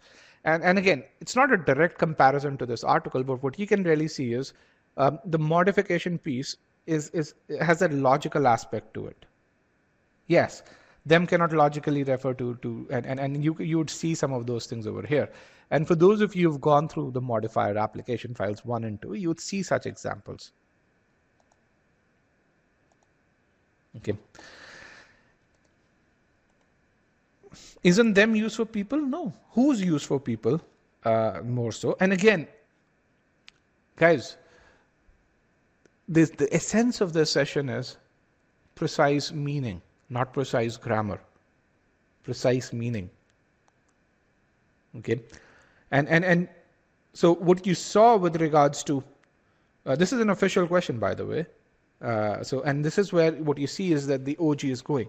It's going away from grammarians. If you're a grammarian, you're going to do horribly on the GMAT. On the other hand, if you're a logical thinker and you're really looking at it from a lens of saying, okay, I understand what does comma verb ing do. I understand what tenses do, what they express, which is what I've shown with parallel sentences. And I'm not going to get entangled with the archaic rules of grammar, but I'm going to stick to the simpler rule of grammar. You're going to do fantastically. And that's something that you're going to really see. How many of you, just from a yes-no piece, how many of you actually end up reading all of those different kind of modifiers? You look at, end up going and reading a grammar book while you're preparing for GMAT Sentence Correction?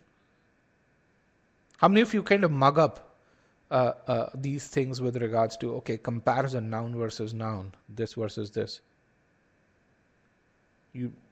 I expect, but the way you're reasoning, I expect to see a lot more yeses. Because you're talking about a bunch of these rules which exist in the heart and soul of a pure grammarian and not in the heart and soul of a pure manager. Again, remember, managers are not expected to be, and they should not be grammarians. Managers are expected to be great communicators, precise communicators, and logical thinkers, which is what this test is about. What's the difference between if we take the GMAT versus the GRE? What's the fundamental difference? Forget about the subsections over there. What's the fundamental difference between the GMAT versus the GRE? And which is where I think this is, or the GMAT versus the CAT. What's the fundamental difference?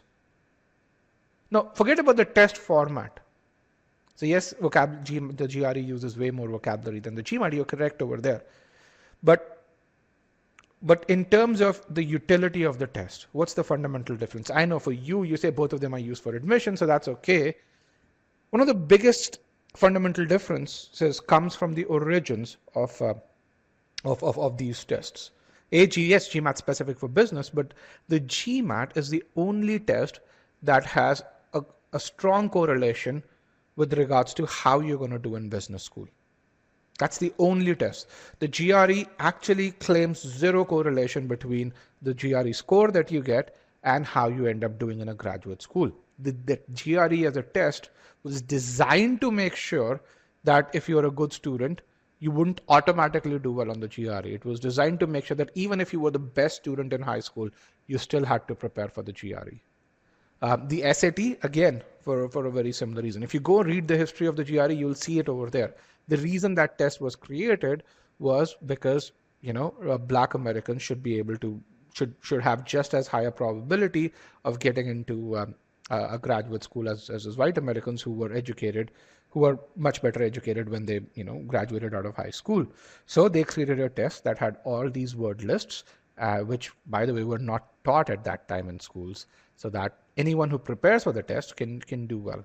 The GMAT, and then they really said this is purely to make sure that people who work hard get there. The outcome of this is a high GRE scorer may not do well in graduate school. A low GRE scorer who is a much more logical thinker might end up doing well. The GMAT, on the other hand, was created by business schools. 7 business schools got together to create the test.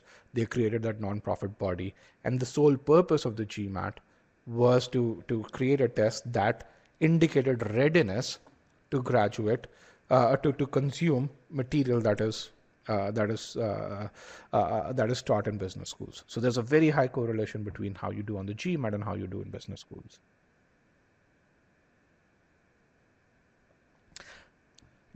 How many of you knew about this? The difference between the GRE and the GMAT. In fact, the SAT doesn't have a correlation as well. It's pretty much all tests. None of these tests claim, barring the GMAT. You Google this and you'd be able to see that. In fact, you can Google all of what I've said over there. So very different reasons why these tests were built, and hence you see the different structure.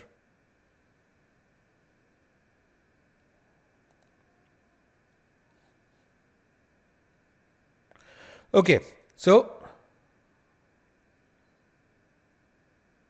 yeah, Google this and you'd be able to get to the same thing.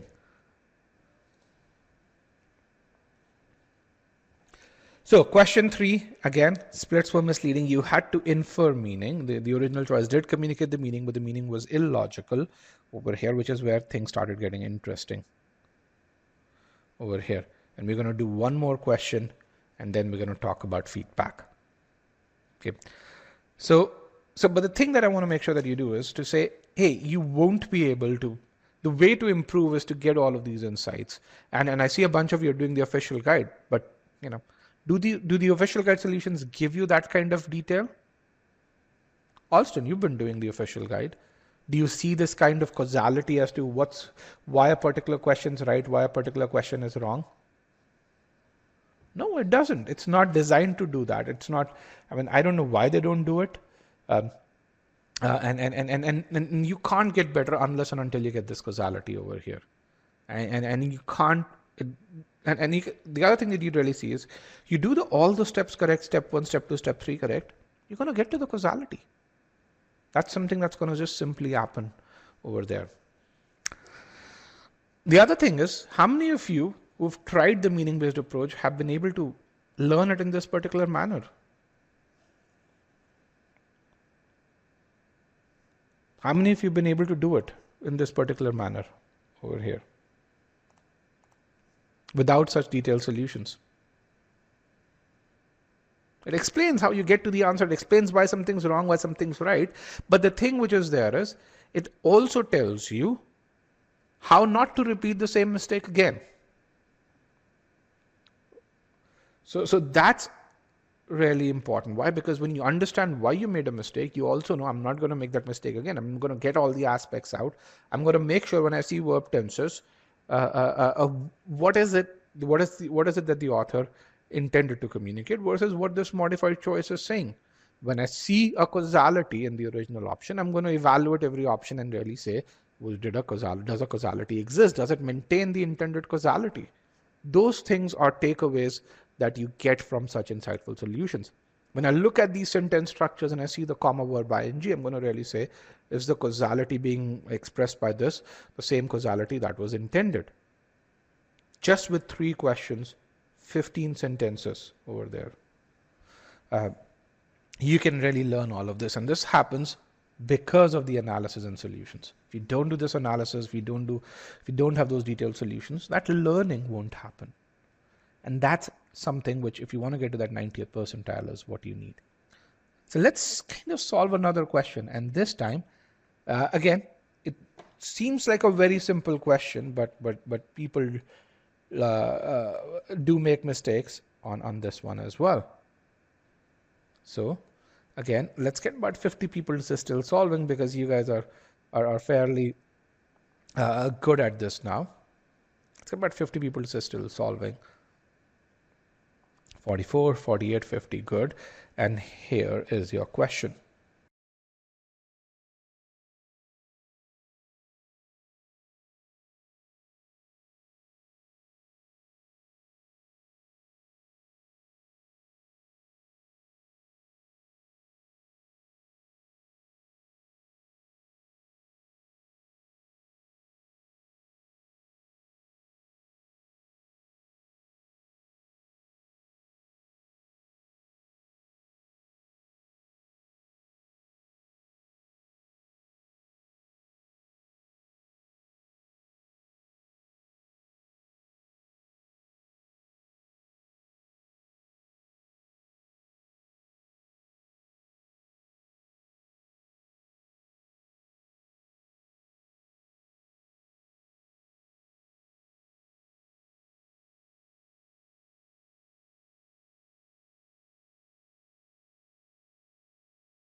All right, pretty much everyone is done. Let's get those answers in. 3, 2, and 1.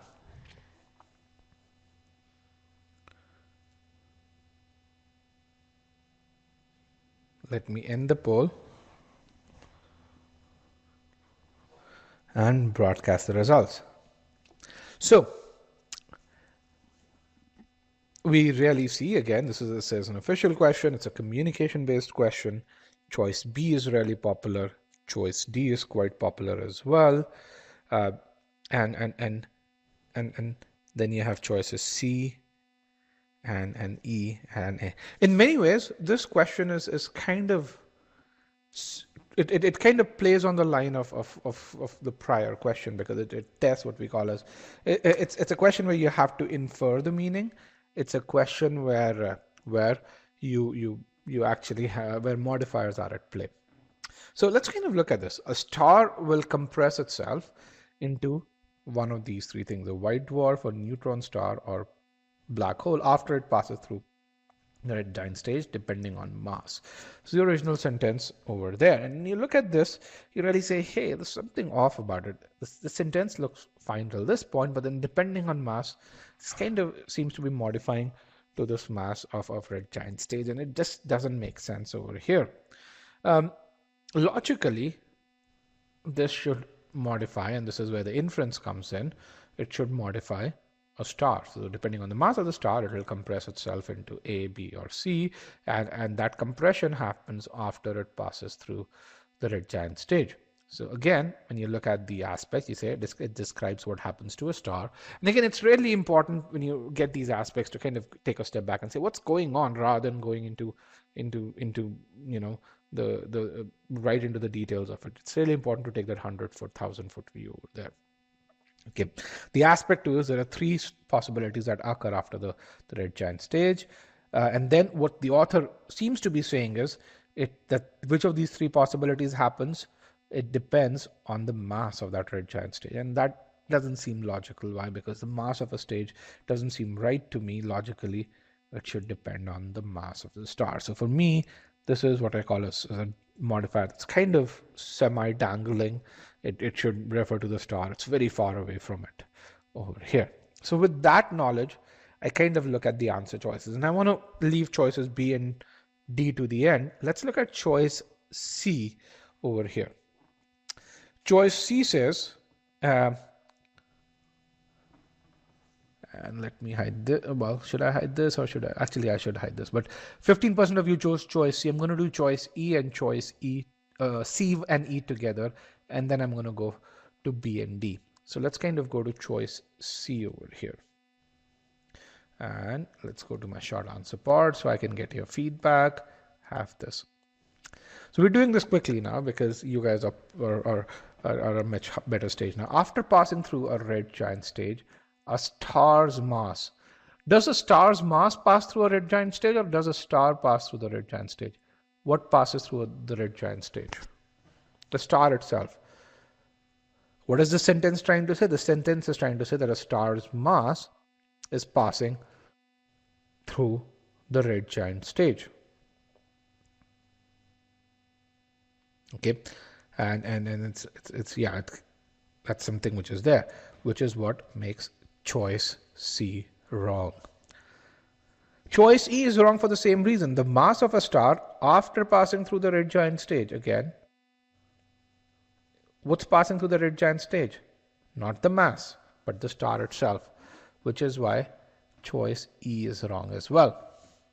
Folks who choices, either of the choices C or E, do you guys see why they're wrong?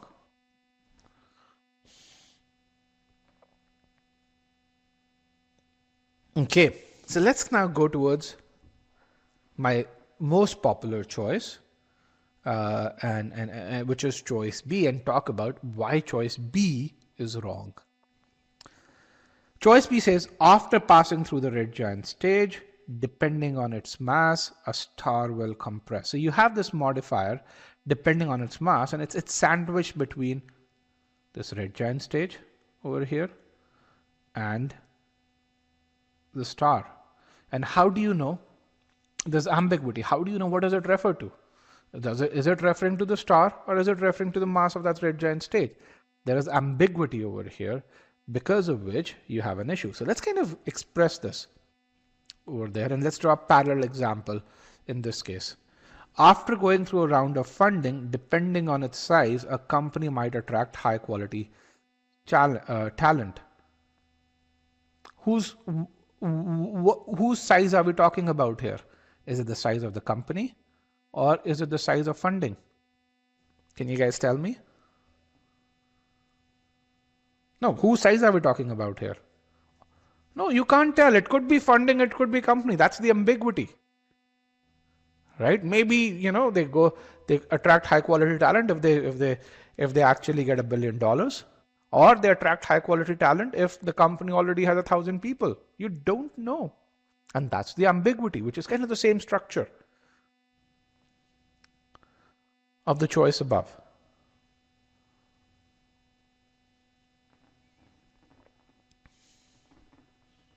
Okay, which is why choice B is wrong.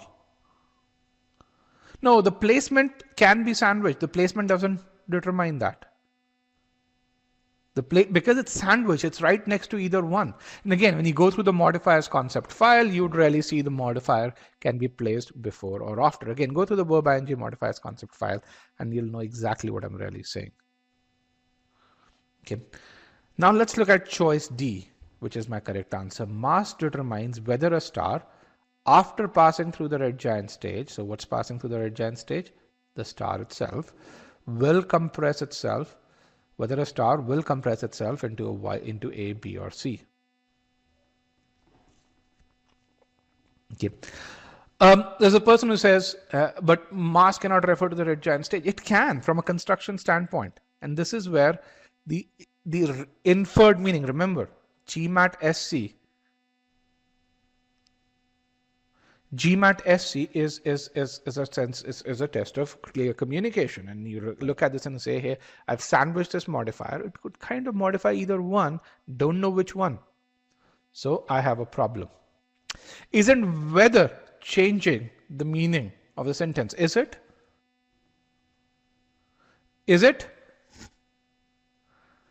Is whether changing the meaning? Let's just focus on this. There are three options. The original choice has three options. This one has the same three options. There is no fourth option here. So how is whether changing the meaning? I know it's okay. And this is another point. If you put I'm going to really share an article with you, which is something that we wrote. A lot of people have this misconception too. There's an article called Alien Words Not So Alien. Let me just share this article with you.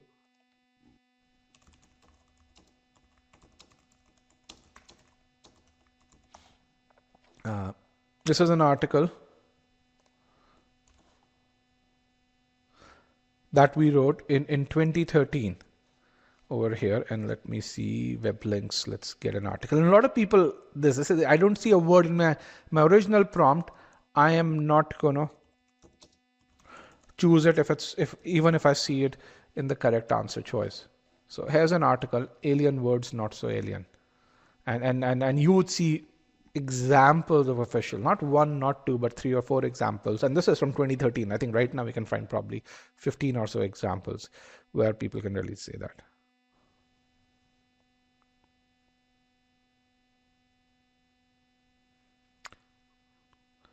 Josh says, I think whether introduces a fourth possibility the star will not compress. No, it doesn't. Why? Because there is no whether a star after passing. It doesn't really introduce that. It's saying whether it compresses itself. And that's where, if you do the sentence structure, mass determines whether a star will compress itself into A, B, or C. Okay, there is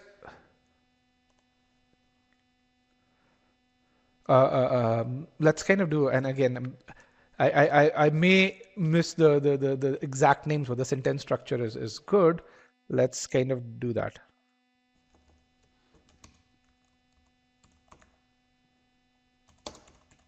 Let's look at this.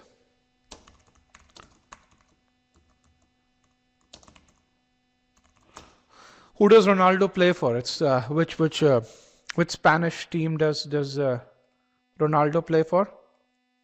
It's like I don't know what's happening to my memory. No, which team does he play for? Which club? Really? Real Madrid. Yes, Real Madrid.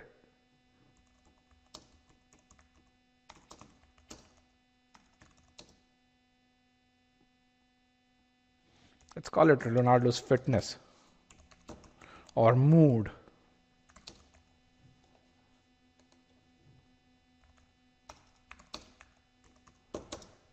Is there, I have used weather here. Is there a fourth option?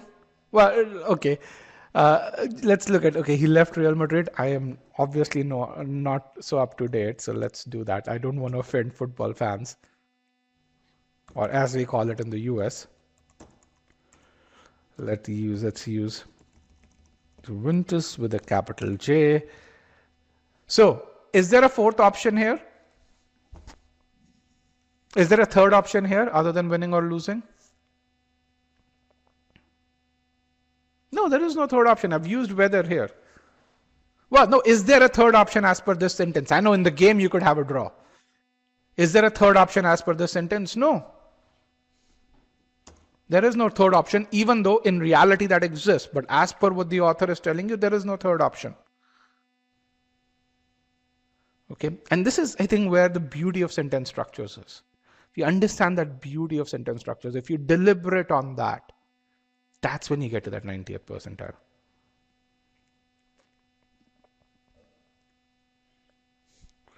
Okay, so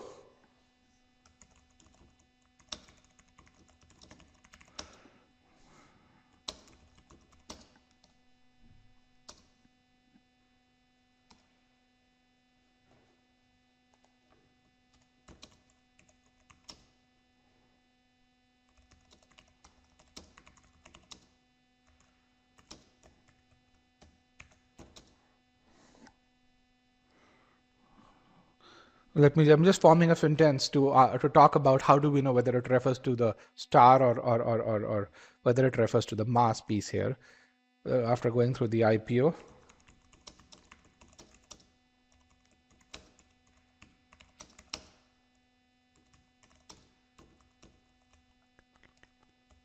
My spelling may be wrong, but when you look at this, revenue determines whether a company, after going through the IPO, you see the same similar structure?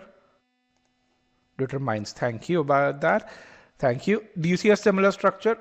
When I see after going through the IPO, what is going through, who's going through, or what's going through the IPO? What's going through the IPO? Is it revenue or is it company? Company, right? It's the modifiers right next to it. What enters a stage of hypergrowth or cash accumulation? It's the company.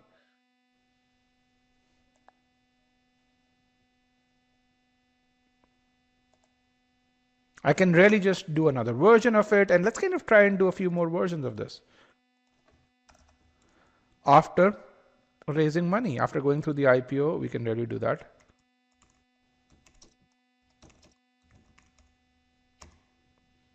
Right? So, and that's kind of the beauty of sentence structures over here. You do sentence structures, you can really get to right versus wrong based on logic. There's nothing about grammar or other things over here. So there's a fifth question which we're not going to do because we're kind of short of time. But the thing that I say is, okay, now let's talk about how can each one of you get to that level of clarity in your thought process? Because actually, what did I just do? Hold on. Short answer poll. I changed the poll over here. Wanted to clear all answers. Yes. Now,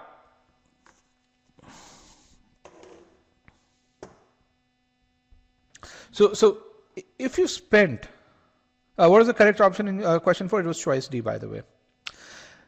If you are here, by the way, clearly you're not at that 90th percentile, and which means that you really need to master this meaning-based approach over there. And to master that meaning-based approach, you need to do a bunch of things. And you need to think differently about how you go about doing this. First thing you have to do is action. Solve every question using that meaning-based approach. And I'm going to talk about people who spent a bunch of time studying. Here's a guy who scored a V27, spent a few hundred hours studying, got to a V27, did really well in quant, by the way, but really poorly in verbal. And then he got to the meaning-based approach, spent a month and a half on ACR and SC, and he's really, his name is Dr. Rohit Singh Malang. He's actually a medical doctor. He's also an IDES officer. He got into Kellogg, by the way. So he's an IAS, or IDES is like an IAS exam. So really smart guy. He said before using the meaning-based approach, he said, I was lost in 2 or 3 out of 5 choices. He says, my brain will tell me even this is right, this sound right, and so on and so forth. And then he says with the meaning-based approach, he could really see what the author wanted to say, the core of the sentence. And essentially, you can see the word genesis over here, which is and appendages, which is where his medical background comes in. But the bottom line is that he was rejecting answers based on solid grounds, very similar to what we did in this particular session over here. Okay. And that's something which helps you get to that, go from that V32 to V42. V32 is about 60th, 65th percentile. V42 is 96th percentile on GMAT verbal. Same guy, Jim over here. He scored a Q51. His verbal was stuck at V34. And he really says when you get to that 700 level questions, grammar will not be the deciding factor. Why? Because you'd always have options that will be grammatically perfect. And the only way you can get to the correct answer in those 90 seconds is by understanding what is it that the author wants to say. In fact, if you go to our YouTube channel, you watch some of the recent interviews, you'd really see people said, hey, in the last 5 questions, I was struggling for time. I looked at choice. I said, this is what the author wants to say. Didn't worry about grammar and chose the correct answer.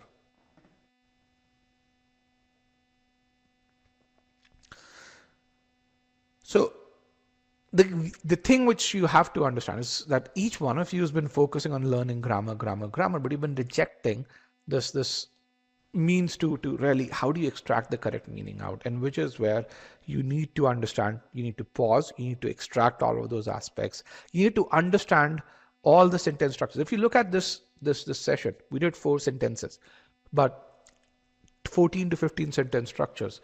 The key was A, understanding the intended meaning, but B, also understanding what meaning is expressed by the sentence structures that were there in various answer choices.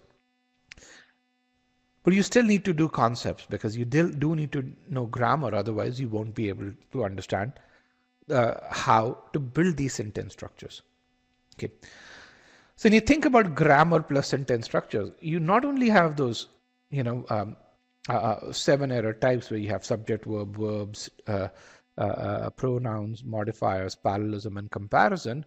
You also, when you do a matrix of this, so you have these 7 error types over here, and you have these multitude of sentence structures. So this actually leads to about you being able to learn these 200 concepts, where you can apply these error types on the sentence structure. So we saw R dotted and word dotted, R dotting. All of these were essentially verb tenses, but what's the deeper meaning behind that and when used in a certain structure?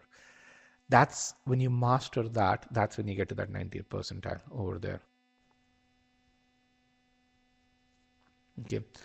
The other thing which is there is we talked about getting to that 80th percentile, getting to that point where your likelihood of getting to that score of 720 improves from 10% to 80% over there, which means you need this evidence that you've actually mastered this over here.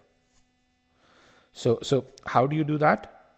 You actually need evidence where something can tell you that you know how to use verb ed modifiers, where they use as verbs or modifiers. You need to be able to know when verb ing modifier is used as an action modifier versus when it's used as a noun modifier in the various aspects of sentence structure. We saw one of those in our second question over here, where verb ing was used as an action modifier incorrectly. It led to wrong causality.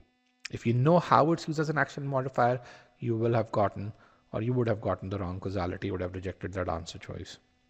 You also need to know when noun modifiers can modify slightly far away nouns. Now, this may seem a lot of grammar over here, but when you look at it from logic, you would see that you don't even need to worry about, hey, what's a noun modifier? What's a verb ing modifier? All you need to do is when you use in a sentence structure, how do they act? And when using across various sentence structures over there. When you do that, this is what this would lead to. You would be able to infer cases in which verb ing modifier and noun plus noun modifiers can be used interchangeably, which means they express the same meaning. You'll be able to figure out modifier errors because you go from an active versus passive voice, how that leads to that. We talked about modifier errors because of the placement of modifier in the fourth choice. Again, this seems very technical, but when you solve these questions, it was all meaning based over there. So to do this, you need to get to those. You need to make sure that you learn these concepts and you refine these concepts overall. Some of you are asking, how can I get to that study plan? How can I figure out what's right for me? Here is the link. I don't know if there are slots available. Please check if there are slots available over there and see that. But you need to start from learning over there. But just learning isn't important. You need feedback that you've learned. And in the first go, you will not learn all of these 200 concepts over there. So you need to do some of these concepts twice or some of them even thrice. But to know which ones you need to focus on, that's where you need the feedback mechanism. And then you need to get so good at applying these concepts that you get to that 90th percentile over there. And when you look at this, at e-GMAT, we actually give you 100 feedback points, which, if you look at a typical book or an online course, you get 8 to 10 feedback points while studying SC. If you work with a private tutor, the max you would get in sentence correction is about 25 feedback points. Anyone over here who's worked with a private tutor on sentence correction?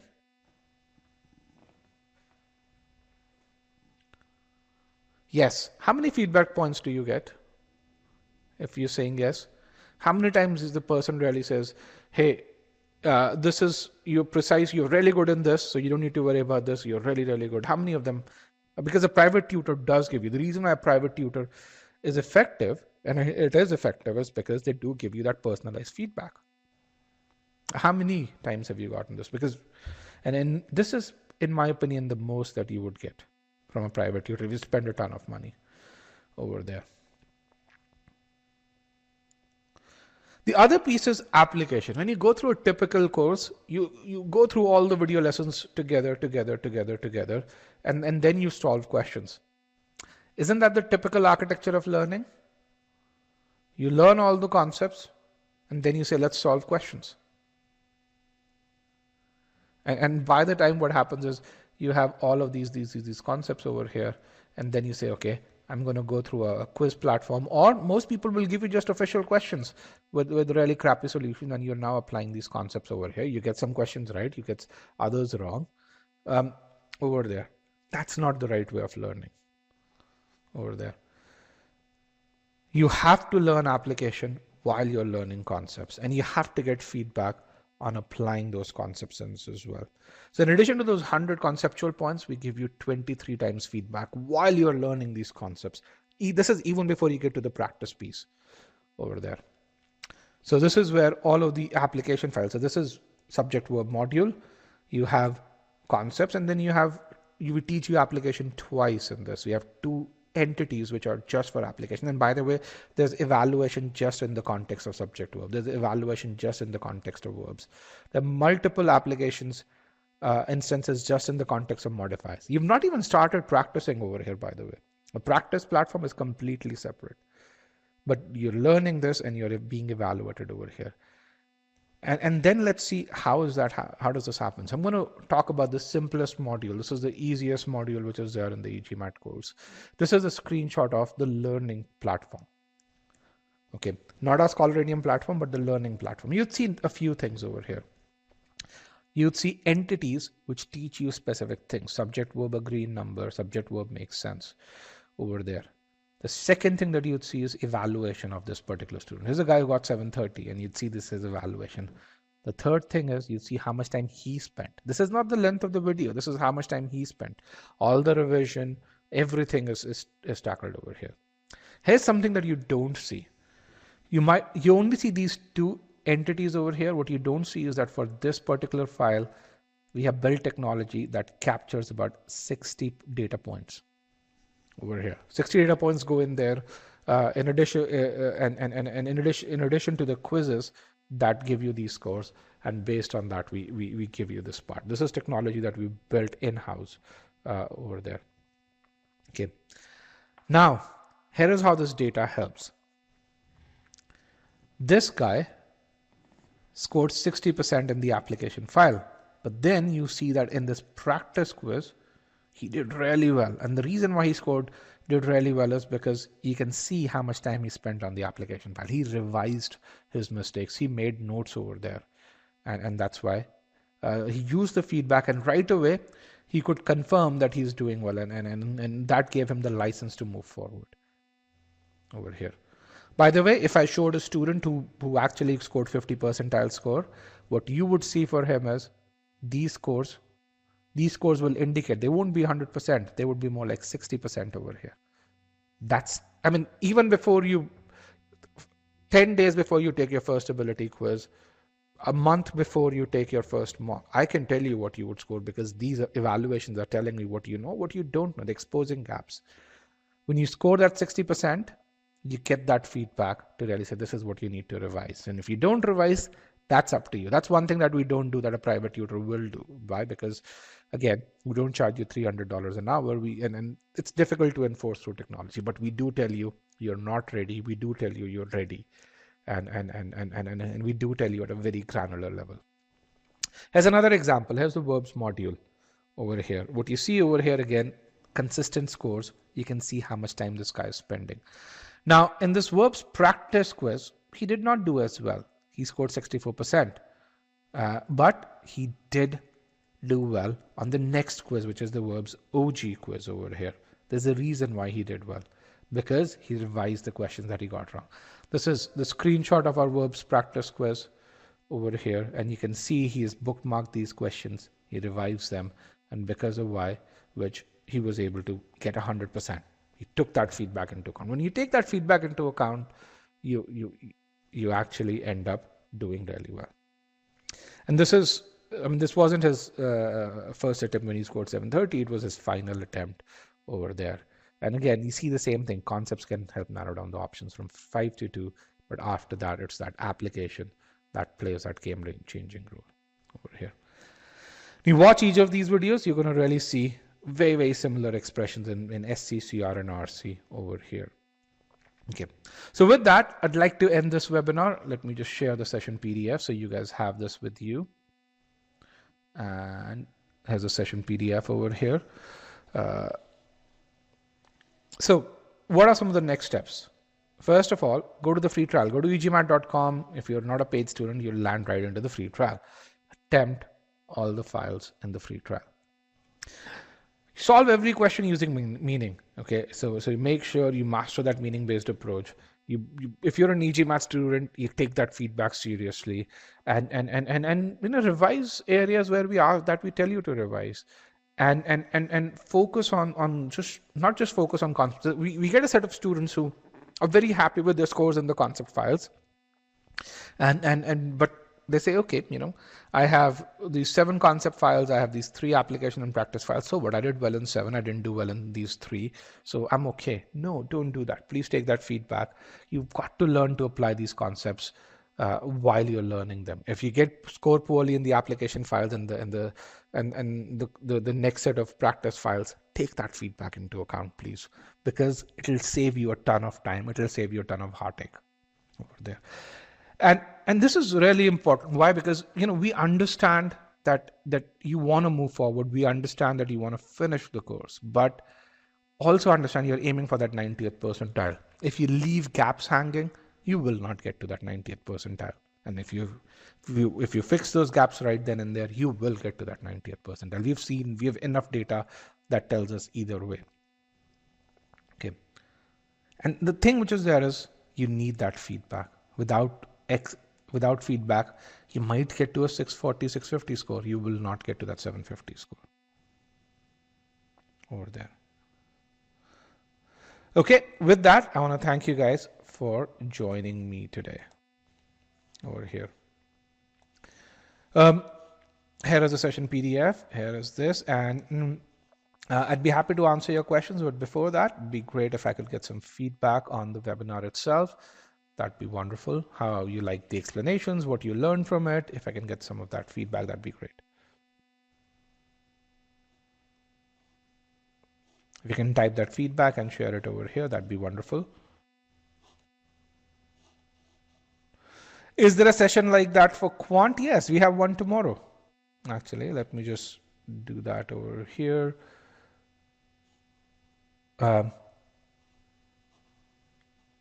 Here's a link to all the success stories, by the way.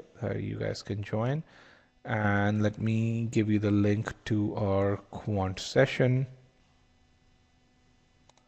Here is the link to our, no, this is not the link to our quant session. Let me link to our quant session over here.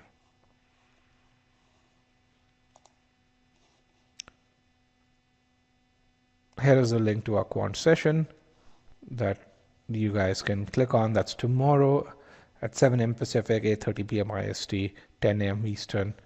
And this is the link to our RC session, which is next week.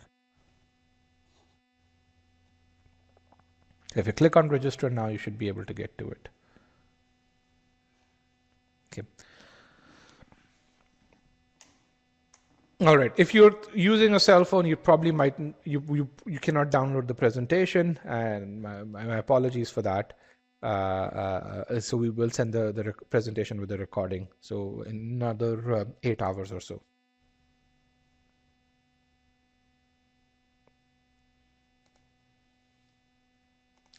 All right.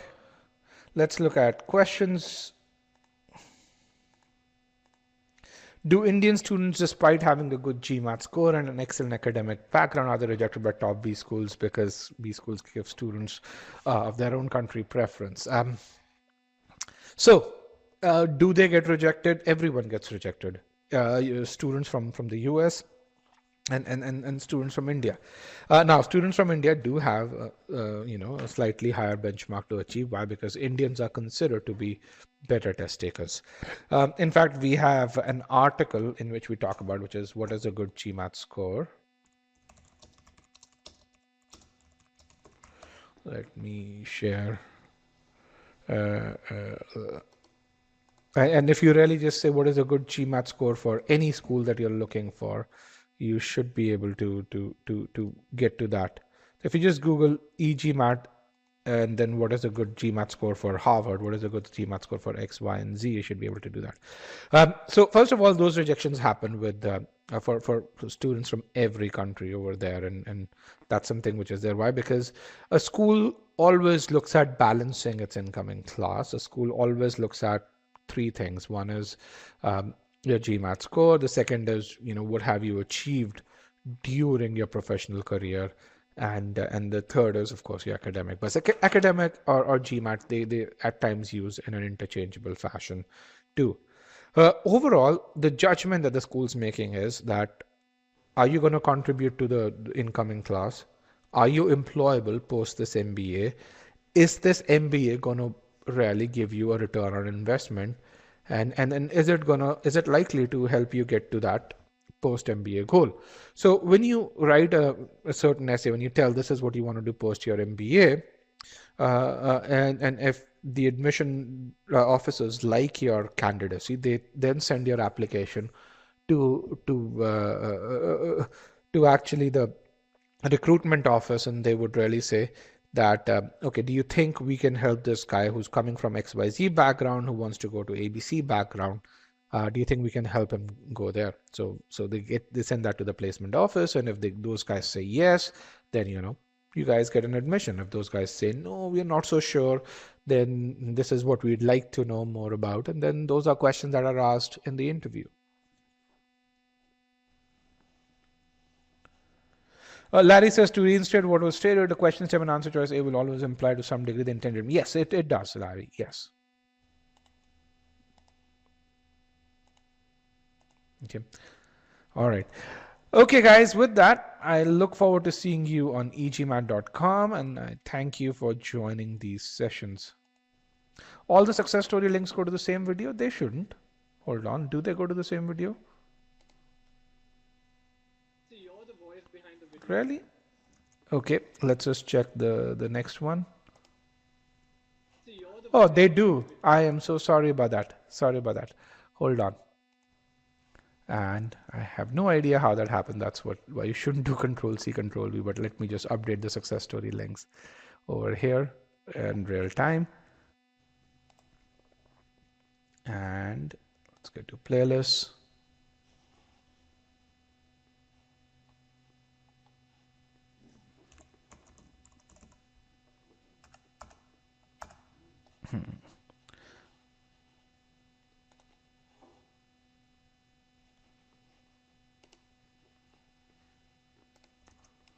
So for Karthik, you should now be able to get to that.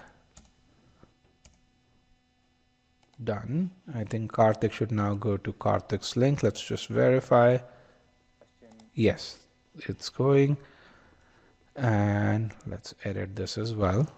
And as it goes, you can really see all the other success stories over there in essentially the top right hand corner over there. So Vandita, welcome to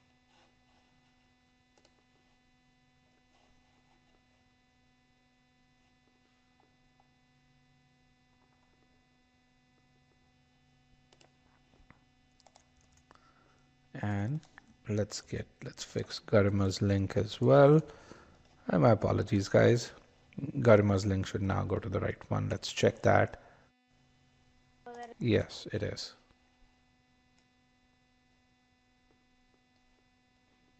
And Jim's link should also, yes, it's going to his debrief. Perfect. Thank you very much. Thank you for that feedback. All right, guys, with that, I don't see another question. Thank you guys for joining me today, and I look forward to seeing you on e-GMAT.com. Goodbye and have a great day.